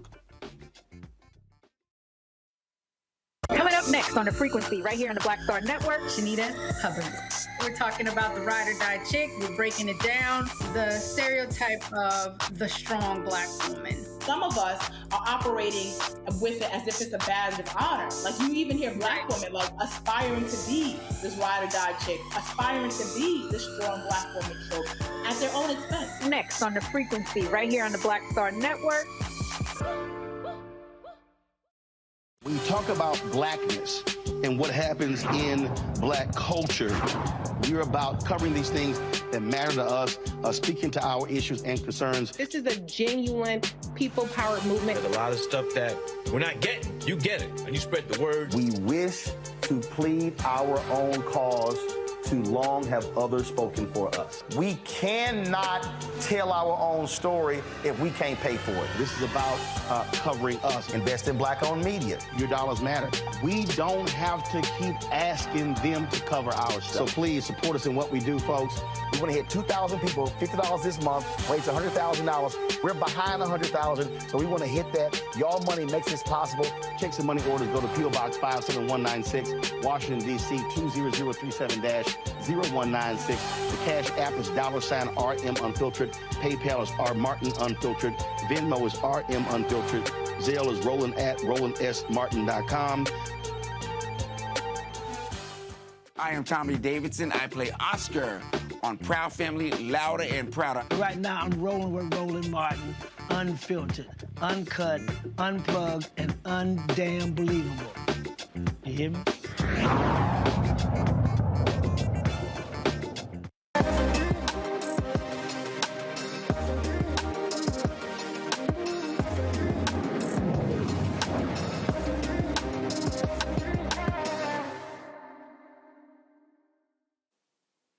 In today's Marketplace segment, In 2020, the nation's first Black-owned stock exchange opened in Chicago. Dream Exchange is currently preparing an application to become registered as the first minority governed and owned company that operates stock exchange in the United States. The founders of the company want to list smaller companies that want to go public, especially minority-owned businesses. The company recently released its new anthem, Dream Again, created by internationally acclaimed musician and saxophonist Mike Phillips. The anthem captures the spirit of the Dream Exchange's goal to serve people better using financial systems power to expand access to a purpose-driven capital market that instills trust, humanity, and fairness into finance. Dream Exchange founder and CEO Joe Sakella and director Dwayne Skiles joins us now.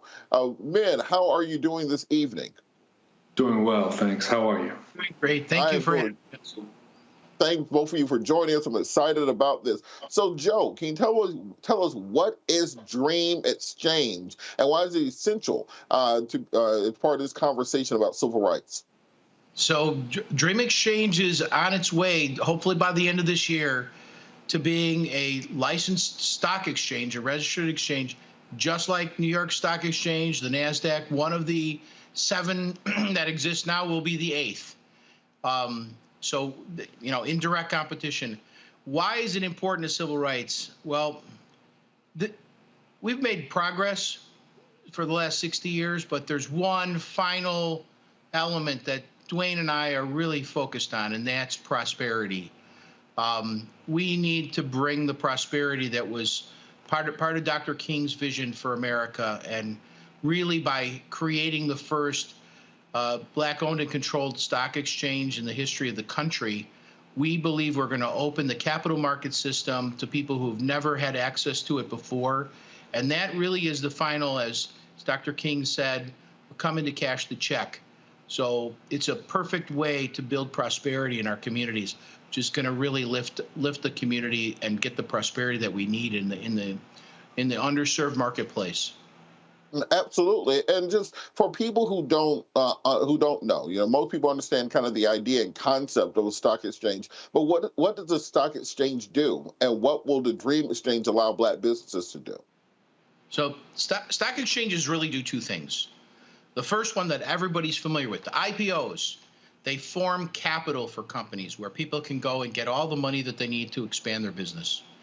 We're definitely interested in doing that for very large companies, but we've designed a way to do it for the very, very, very small companies. And specifically, we're targeting through Black legacy organizations in our nation, how to reach a marketplace where small business owners can come and the American investing public can invest in them through our exchange. The other thing the stock exchange does is it governs, it's the seat at the table governing how about $30 trillion of invested dollars are spent in America. So we will, for the first time ever, be a seat at the table amongst the other stock exchanges to help decide the rules, determine the way that the stock market actually works, that's more fair, open, transparent, and has a tremendous amount of humanity in it that is for everyone. Where our slogan is, we put the all in Wall Street. Absolutely. And for Mr. Kyle, can you talk a little bit about why Black businesses so long have been shut out from this part of the business community, shut out from the ability to raise the money needed to expand? So many people operate in this space of, well, I need to save up $150,000 before I move out of my kitchen into a physical space. But in reality, there's always been these marketplaces available. What have been the barriers for African Americans from accessing these sorts of things? Historically, the Black entrepreneur has had to rely on bank loans, government financing, and more recently, you had more folks turning to venture capital or private equity. The fact of the matter is that the public capital markets, Joe mentioned, represent $30 trillion of capital that's invested from pension funds and all kinds of public entities that have money to invest for pensioners, public and private. We, as a stock exchange, will enable, well, people who own companies that are not listed on a stock exchange do not have access to that capital. So when you look at the real engine for developing American capitalism and American businesses, banks obviously play roles, as do venture capitalists and private equity players. But the real money, that $30 trillion that's coming down, is coming from those pension funds and other resources, and they grease the skids. I mean, they are the ones that really make sure that people have access to the kind of capital to grow, not just to operate, but to thrive and to really expand. That we will be, especially through our venture exchange, we'll have a regular national market system exchange, but we're also doing something to pass legislation to develop a venture exchange so that small cap companies that historically have had to rely on those banks and government programs and others to get their capital will now have access to the huge $30 trillion capital market. And that's just not happened before. And we think that when we're able to do that, it will make a huge difference with regard to the ability of these companies to grow and thrive within our own communities. And Joe, before we bring the panel in, can you kind of just give us a walkthrough, just once this is fully up and running? If I'm a small business owner sitting at home, I just created an app, I know it's going to be the next big thing. What is the process from going from having the idea to having it listed on your exchange to raising the funds needed to expand out the business? So we're in a 4-phase development process. The first phase, which we're in right now, is actually creating a fully compliant electronic stock exchange co-located with all the other stock exchanges in data centers in New Jersey. It's a very big feat.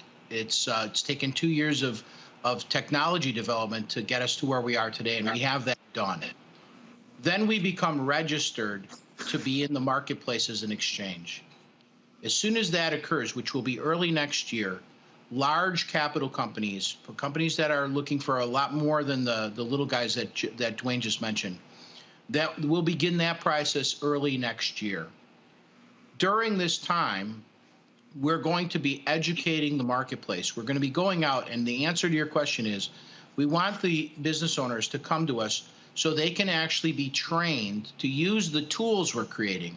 Literally from, if you have a concept and you're not there yet, so maybe you're not ready for stock exchange marketplace, but once you have a product and you're selling it, then we need to put in the tools, and we're working with major universities to bring that training, which a good portion of it will be free of charge, and it'll be online, and it'll be application, because we want them to go through the application process to fix whatever's needed to get themselves prepared to get substantial amounts of money in what is the smaller stock exchange called Dream Exchange Ventures. That will be towards the end of next year. But that doesn't mean it's hopeless. Right now, the development process is we're going to be launching educational programs. In fact, there's a webinar next week, the 22nd of June, I think it is. If you go to our website, you'll see our educational webinars so we can begin the process of getting everyone ready to use the tools. Because it isn't good enough. We're not in this for phase 1. We're not really even in it for phase 2. We're in this for the long haul. Dwayne and I, this is what we're doing. We need to reach the small cap marketplace. Companies looking to raise between $5 and $75 million. It's not a lot of money in capital markets. And we really want to get them the money they need to expand their ideas. So we want to train them during the process. Starting shortly, there'll be more programs coming out so that by the time we launch the small exchange marketplace, we're going to have plenty of people that can actually avail themselves of the help. So it's about 18 months, 20 months away, but don't sit back and wait, because it may take some time in preparation so that we can actually help those companies use what we're building. It doesn't do any good to build it and have no one come. So the process of education is starting to be put in place for launch even now as we speak. All right, we only have a couple minutes left, but Randy, did you have a question? Is your focus really equity? I mean, this seems like providing such a great opportunity to very small companies that's going to help reach many marginalized, underserved communities. It's 100% an equity market. There's that's the missing component. It's actually investment equity. When you think about the changes that happen to a company when it's got public equity, all of its banking relationships change. All of its lines of credit change. All of its ability to work with its vendors change. So as soon as you can get an equity component, especially public market equity, it changes the landscape of a company. Allstate Insurance is about 4 miles from my front office here. They have 30,000 employees at their world headquarters. We need to bring and restore small public companies so they can have a headquarters, they can have facilities, it's job creation, and these are career path jobs. This isn't just minimum wage. When we build this infrastructure, we're really restoring an ecosystem for building up the entire community where that equity component, that's what's been missing. An equity investment in the public capital markets will completely change the ecosystem and the landscape. Those companies can grow up. It's where wealth creation and job creation exists in our nation. It's where all the wealth creation and job creation has been for a long time. It's an idea whose time has come for the Black community. And quite frankly, it's a vocation for Dwayne and I. All right, Mustafa, do you have a question? Yeah, well, first of all, thank you all. I've been investing since I was 16 years old, so this is really exciting for me. I wanted to ask you a question about market analysis and how you all made some decisions, but I think I'll have a more general question around public participation and perceptions. And how will you, when there's so many of the big established ones out there, how will you build that trust and that interest in this particular exchange? So, if I may. Yeah, let's just say, Dwayne, you want to take that one? Yeah. We understand that our community is so far behind in understanding equity and understanding how to invest and why to invest and being able and having enough money to invest. So particularly with the venture exchange, small cap companies will have stock that's very affordable. You'll be able to invest in these companies and watch them grow and really see how your money can multiply.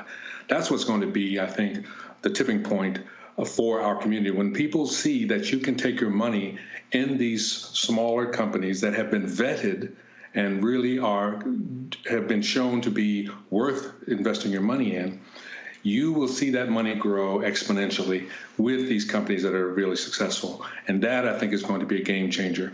We understand that for so long, there have been so few of us who really had access to the knowledge, really trying to understand, having someone to encourage them to invest in the market.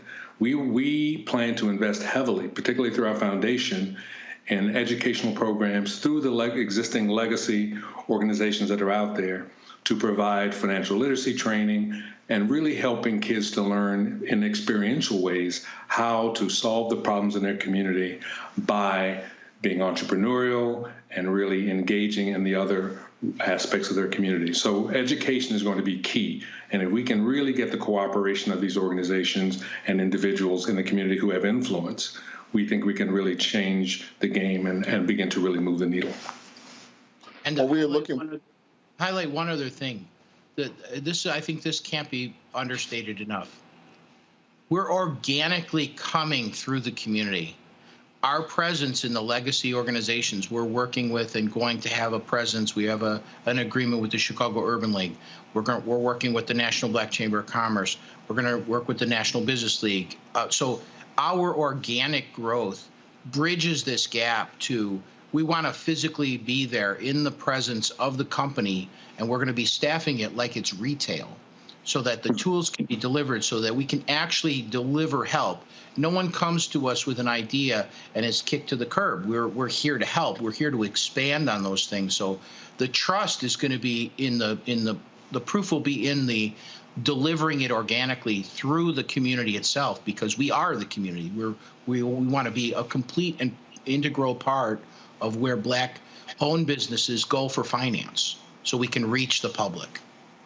Well, we really are looking forward to this. We're, of course, going to keep an eye on all of the developments.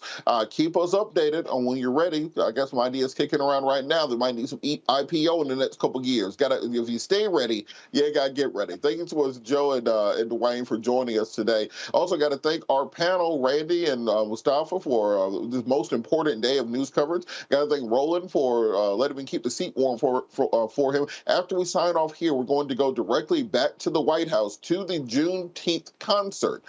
So make sure you stay tuned after this. Got to thank everybody in the production room for making this all look so smooth. Have to thank you for tuning in with me. Without you, I'm just a crazy person sitting in front of a camera. And as I say at the end of every show, the words of Gil Scott Heron, no matter the consequences or the fears to grip your senses, you got to hold on to your dreams. Hold on to your dreams, America. Head back to the Juneteenth concert. I dare not trust the sweetest frame. My soul's been anchored in the Lord. Then wholly lean on Jesus' name. My soul's been anchored in the Lord. In the Lord. In the Lord. My soul's been anchored in the Lord. In the Lord. In the Lord. My soul's been anchored in the Lord. My soul's been anchored in Jesus. My soul's been anchored in Jesus. Anchored in Jesus. Anchored in Jesus. Jesus, lover of my soul, let me to thy bosom fly, while thy nearer waters roll, while the tempest still is high. Hide me, oh my Savior, hide, till the storm of life is past. Safe into thy haven guide, or sleep my soul at last. In the Lord, my soul's been anchored in the Lord. In the Lord, in the Lord, my soul's been anchored in the Lord. Anchored in the Lord. Anchored in the Lord. Anchored in the Lord. Anchored in the Lord.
Please welcome Tennessee State University Marching Band, the aristocrat of bands.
Please welcome Emmy Award-winning and Tony Award-nominated actor, writer, and producer, Coleman Domingo.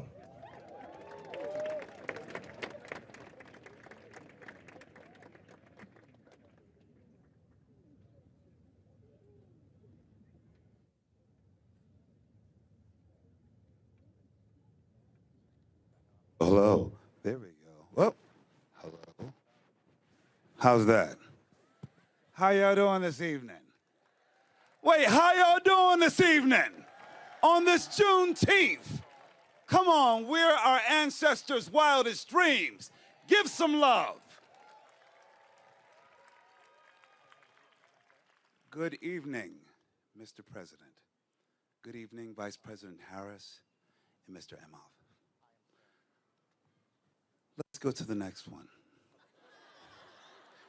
In the 1960s and 70s, the music changed and so did the nature of the struggle. As Black communities and businesses grew in strength, so did violent forces and opposition of all that progress. But leaders emerged who encouraged us to expand the foundation of liberty for all Americans and taught us that true equality is the fulfillment of a dream. Through the annual celebration of Juneteenth, we are reminded that emancipation is a process. Freedom Day is more than a day to just celebrate. It is a reminder that freedom is precious, and it is a gift to be given the responsibility to protect it for future generations. Can I get an amen? So we gather to honor those whose shoulders we stand upon, leaders who have the courage to fight for what is right, and the voices that tell us to speak our truths and be proud. We celebrate community, culture, and music with the understanding that the sound of the civil rights and Black Power movements was more than the sound of buses moving through neighborhoods, more than shouts of protesters, barking of dogs, wailing of sirens, and the quiet burn of hatred. The sound of progress was also the beautiful sound of jazz and the blues, of hope-filled gospel and the soothing strength of soul music. In the second half of tonight's program, we'll hear musical expressions that motivated a generation to march. Songs that sustained the weary during long nights of fear and silence-filled grief, and inspired hope for the young, gifted, and Black leaders of the future. Thank you. Ashe.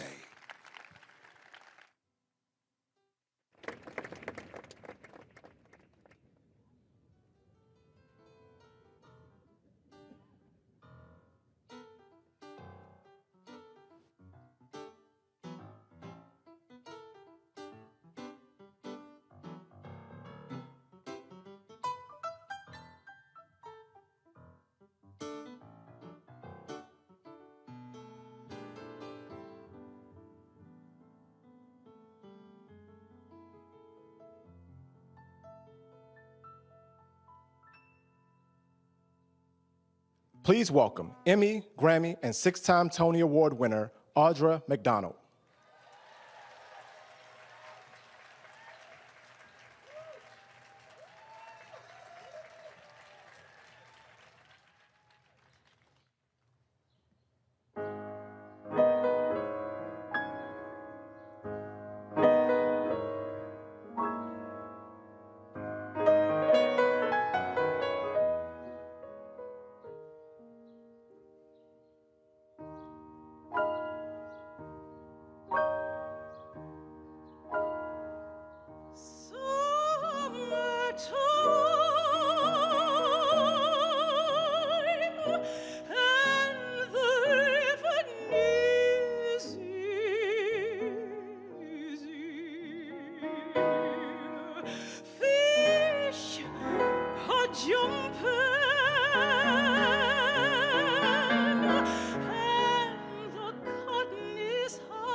Under the artistic direction, Alan Renee Lewis, please welcome the Broadway Inspirational Voices.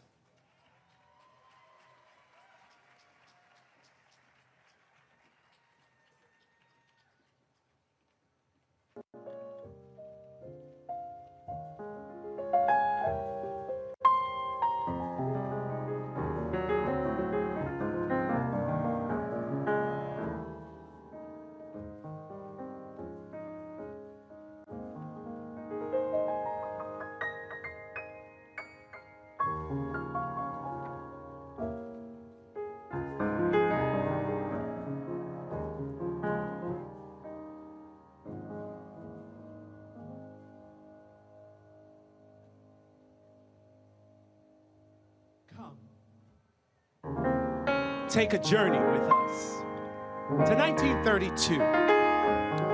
Thomas Dorsey, a young black man, born of the blues and the black church.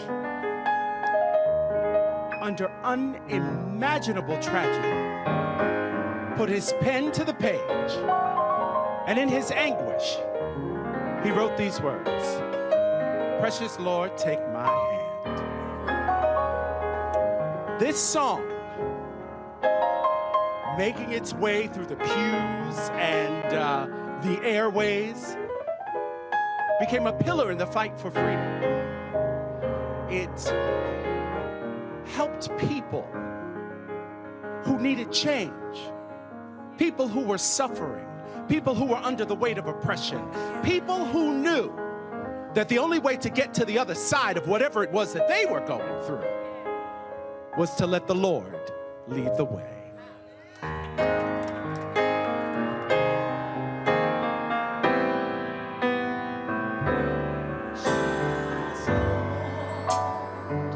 Take my hand, lead me on, let me stand. I am tired, I am weak, I am worn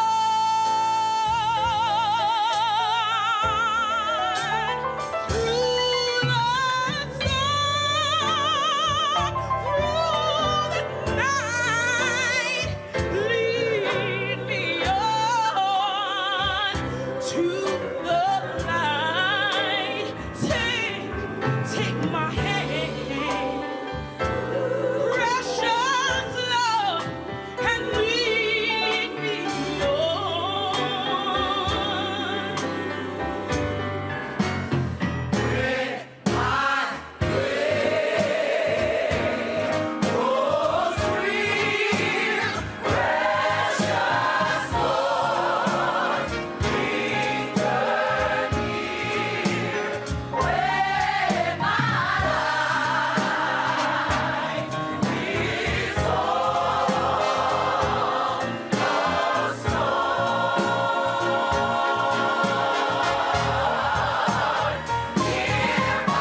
And with that comfort, hope came. People began to see the light. People began to believe that a new day was coming. Did you hear that? The rain has stopped. Did you see that? The clouds have begun to roll away.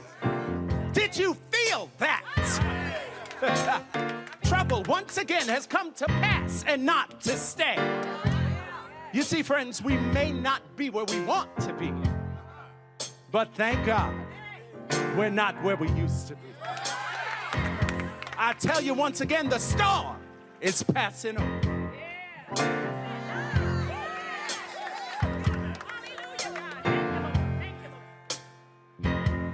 Encourage my soul and let us journey on, for the night is dark and I am far from home. Thanks be to God, the morning light appears.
Please welcome Tony and Grammy Award winner, Patina Miller.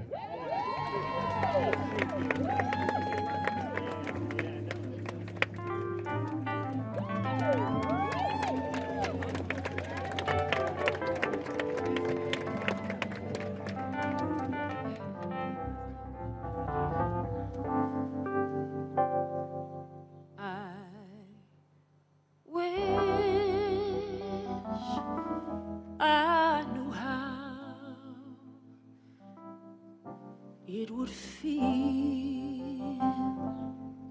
to be free. I wish I could break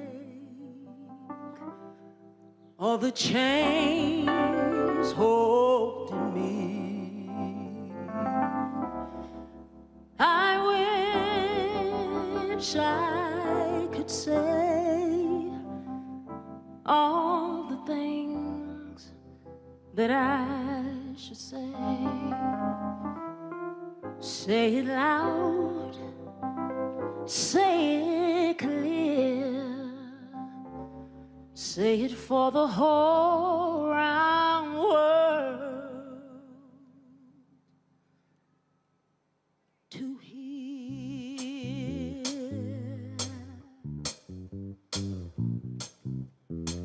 I said I wish I knew how it would feel to be free. I wish I could break all the chains holding me. Oh, I wish I could say all the things that I should say. Say them loud, say them clear, say it for the whole round world to hear. I wish I could share all the love that's in my heart. Remove all the bars that keep us apart. Oh, I wish you could know what it means to be me. Then you see and agree that every man deserves to be free. Oh, I wish I could give like I'm longing to give. I wish I could live like I'm longing to live. Oh, I wish that I could do all the things that I can do. And though I'm way overdue, I'll be starting anew.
Yep, Africa.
Let's go.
Juneteenth, y'all. Come on. Let's see 1, 2, 3. Get off me. Come on.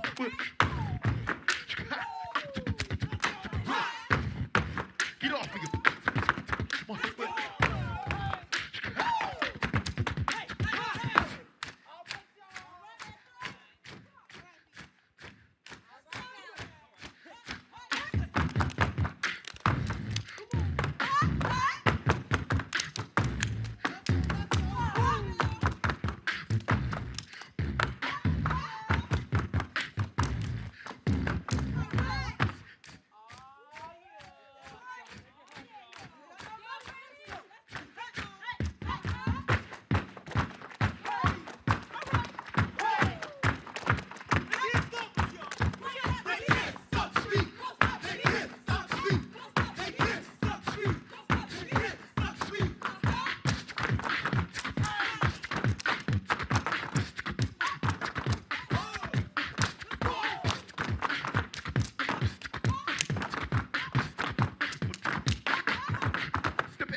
Step Africa.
Please welcome Grammy Award winner, Let Us See.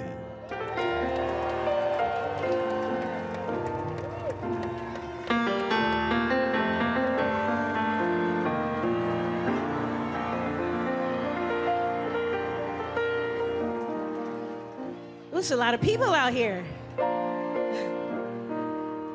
I want to do a song and dedicate it to everyone, but really it's kind of a tribute to the great Tina Turner. And also our wonderful Al Green, who wrote this song. It's R&B time, y'all. Y'all ready? Here we go.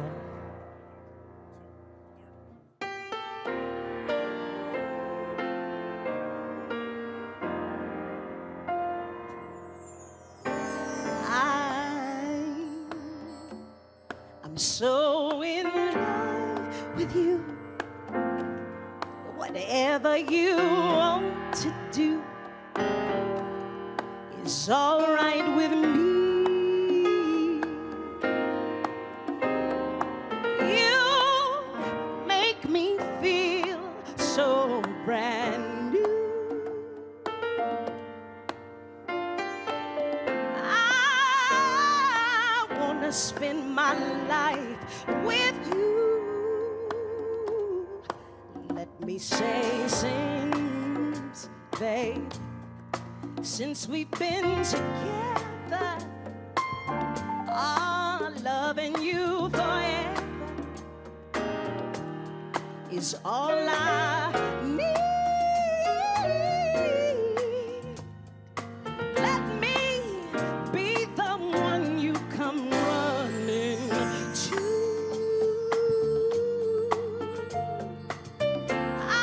I'll never be untrue. Oh, baby, let's stay together, yeah. Loving you whether times are good or bad, happy or sad. Why people break up, then turn around and make up. I just can't see. You'd never do that to me. Would you, baby? Being around you is all I see. Oh, baby,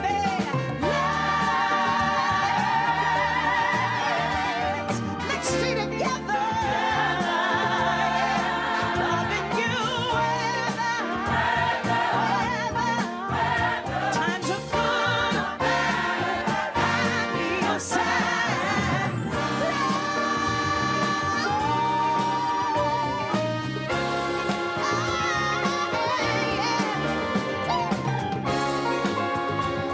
Yes, whether times are good or bad, happy or sad.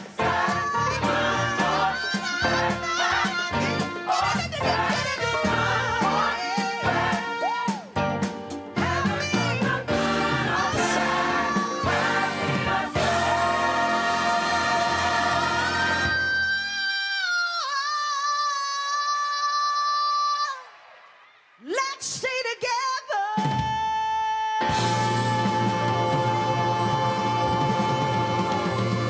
Thank you.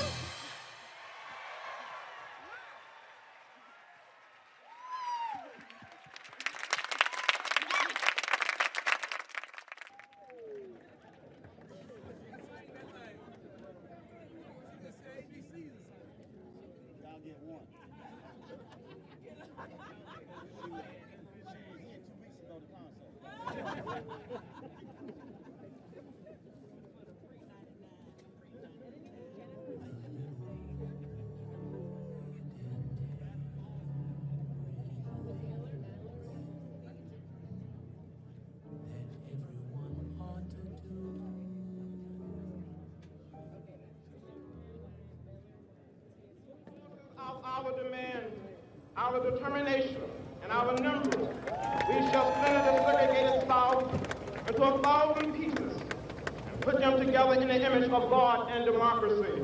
We must say, wake up, America, wake up, for we cannot stop, and we will not and cannot be patient.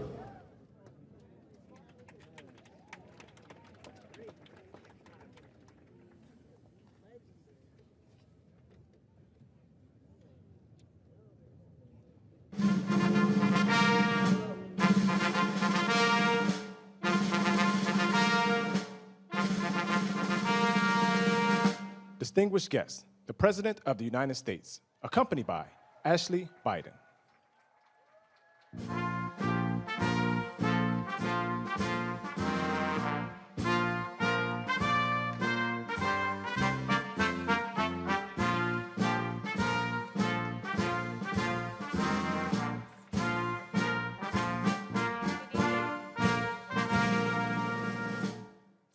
Good evening, everyone. How are you tonight? My name is Ashley, and I am the first daughter of the United States of America. I am a proud social worker, criminal justice reformer, and an advocate for healing. I have spent the past 20-plus years working with communities most harmed and least protected to help realize safety, justice, and healing. This is an historic occasion for our American family. We are so honored to celebrate Juneteenth here at the White House. On Juneteenth, the United States made a crucial step forward away from slavery and towards the realization of a more equal, more just, and more healed country. After decades of advocacy from Miss Opal Lee,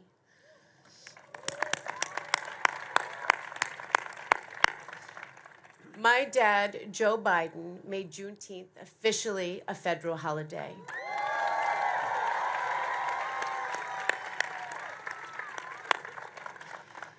My dad has instilled in me a deep commitment to serving and honoring our history and making material changes to the lives of African Americans. Through his courage, he leads, bringing jobs, justice, and healing to communities all across the country. It is my great honor to be here today to introduce him. Dad, I tell you this all the time, but I want you to know how proud I am of you. America, you are so lucky to have him as your president. I don't know anybody who really, truly works harder for you, for the American people. Ladies and gentlemen, please help me welcome the 46th President of the United States, Joseph R. Biden, Jr.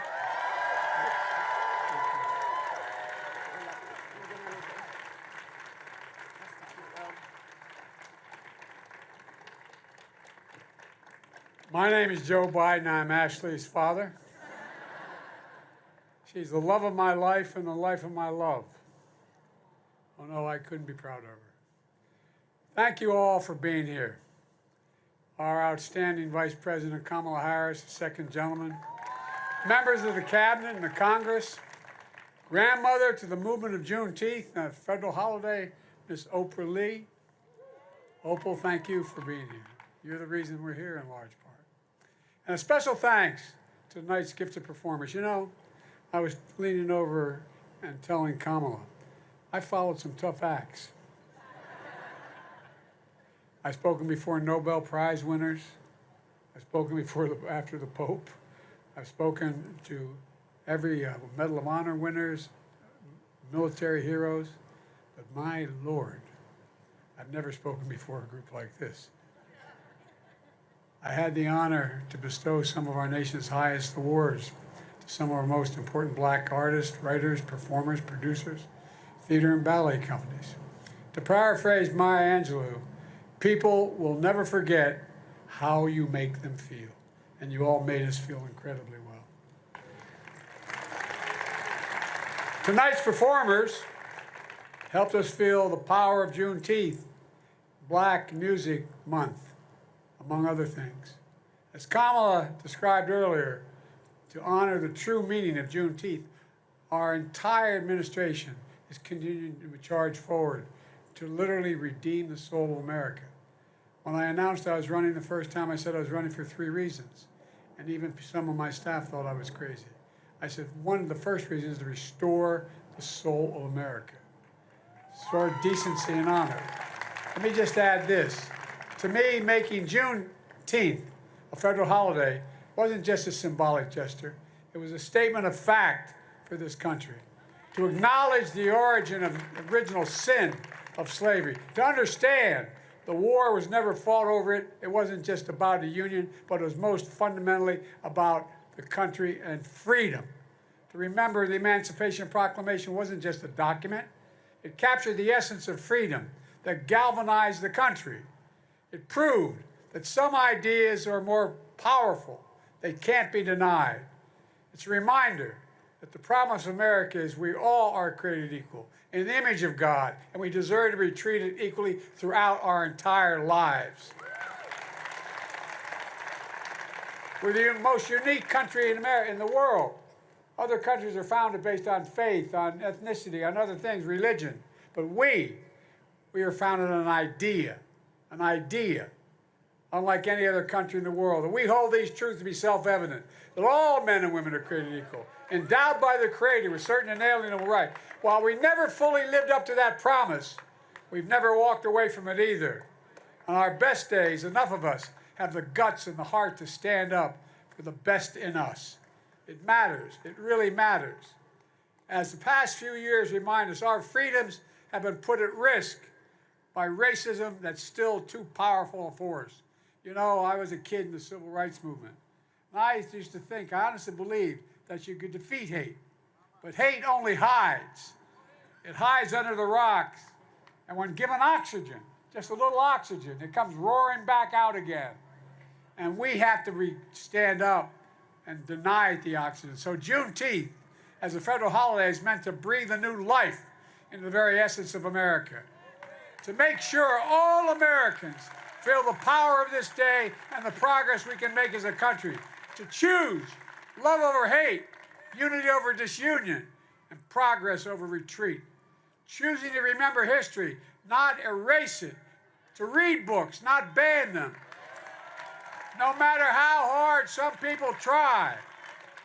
That's what's great about it. That's what great nations do. And we're a great nation. Let me conclude with this. As your president, I visited Tulsa, Oklahoma to say what happened there on Wall Street, on Black Wall Street, 102 years ago, was not a riot. It was a race massacre. It wasn't a riot, it was a race massacre. And from the pulpit of Ebenezer, from the bridge of Selma, in front of the graduating class at Howard, we've prayed, we've marched, we've celebrated.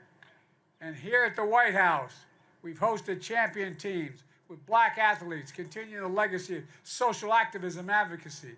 I signed a law, 100 years in the making, believe it or not, to make lynching a federal hate crime, and hosted the first screening of The Till, the movie 100 years after the birth of a nation, was screened in this same room. Folks, my message on these occasions and on this Juneteenth day is we got to go forward. We have to move forward together. When we choose to protect the freedoms we all deserve, when they are attacked, that's when we cannot remain silent. Silence is complicity. To heal the wounds of division so racism no longer tears us apart, we have to choose to be believers in a dream, doers of the world. As the gospel song goes, we've come too far from where we started. Nobody told me the road would be easy.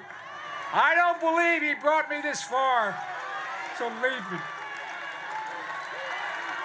My fellow Americans, I don't think the Lord brought us this far. The good Lord brought us this far and leave us behind. We just have to remember who we are. We're the United States of America. There's nothing beyond our capacity when we act together. So happy Juneteenth. Bless you all. May God protect our troops. Thank you very much. Let's get the job done. Let's get the job done.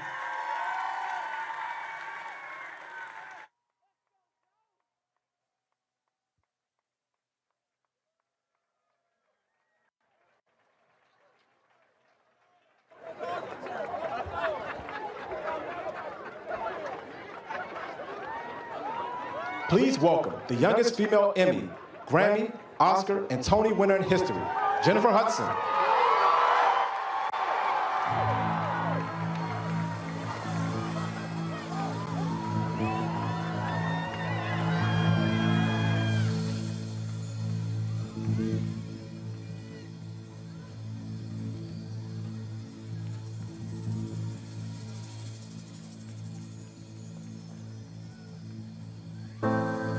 One day, when the glory comes, it'll be ours. It'll be ours. Oh, one day, when the war is won, we will be sure,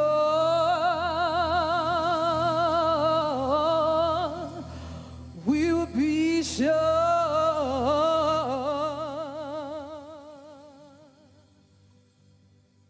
Oh, glory.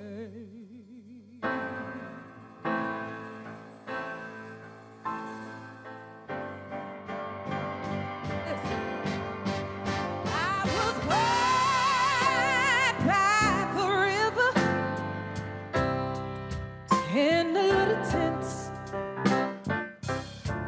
oh, and just like the river I've been running ever since. It's been a long time coming, but I know change gonna come. Oh, yes it will. It's been too hard living, but I'm afraid to die. For I don't know what's up there beyond the sky. It's been a long time coming, but a change gonna come. Oh, yes it will. Listen. Well, I go to my brother, and I say, brother, brother, help me please. Uh-huh. But when I go to my dear brother, y'all, he winds up knocking me back down on my knees. I've been times when I thought I wouldn't last for long, but somehow I'm able to carry on. It's been a long time coming,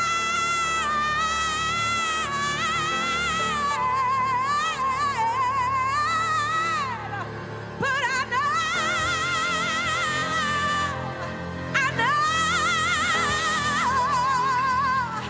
that one day, when the blood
Play on.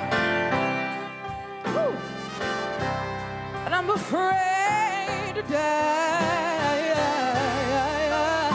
for I don't know what's up there beyond the sky. Well, it's been a long, long, long time coming. It's been a long time coming. But I know a change, Lord, a change is gonna come. Lord, yes, it will.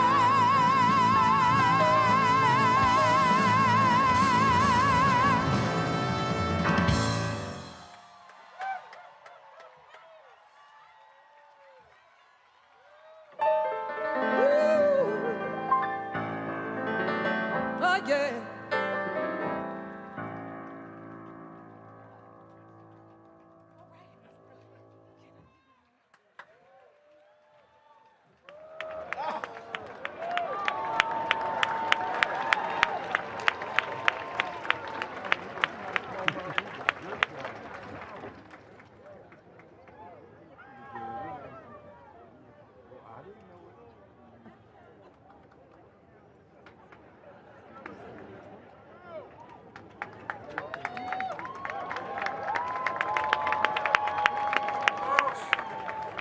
I want to tell you what I just told Jennifer. Imagine what this fight for the last 300 or more years, more than that, in other parts of the world, would have been like without the voice of the community. Imagine how we would have gotten even this far without the black church. No, I'm not joking. I used to go in the morning. I'd go to 7:30 Mass. I happen to be a Catholic, and then I'd go to a 10 o'clock service. No, I think I'm kidding. I'm not. In Delaware, playing a small part in the civil rights movement. And I listened to the pleas. I remember when I was a kid, I lived in Scranton, Pennsylvania, and when the jobs dried up, my dad moved us to Delaware where there were some jobs. And I went to a little school in a place called Claymont, Delaware.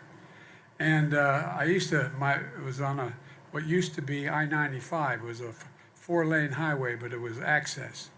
And so we only lived about 3/4 of a mile from the school. I was in 3rd grade.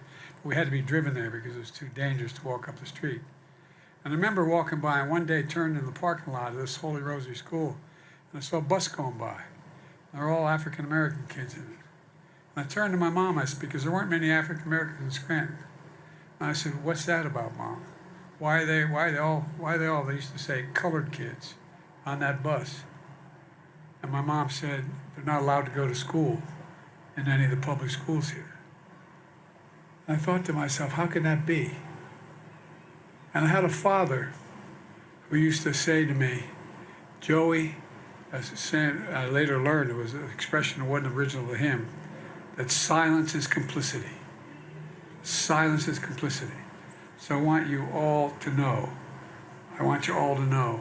we must not remain silent. If we continue to speak out, this will change.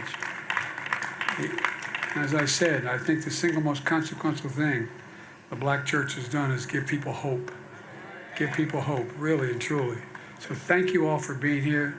I made a commitment when I ran for president that I'd have an administration that looked like America.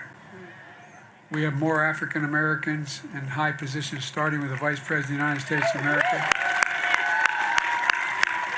We have more federal appellate judges than every other president in the history of the United States combined.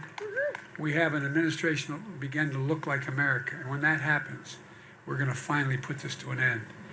God willing, I'm just so pleased to be able to have this celebration on the South Lawn on Juneteenth. And again, thank you. You fill my heart in a way you'll have merit.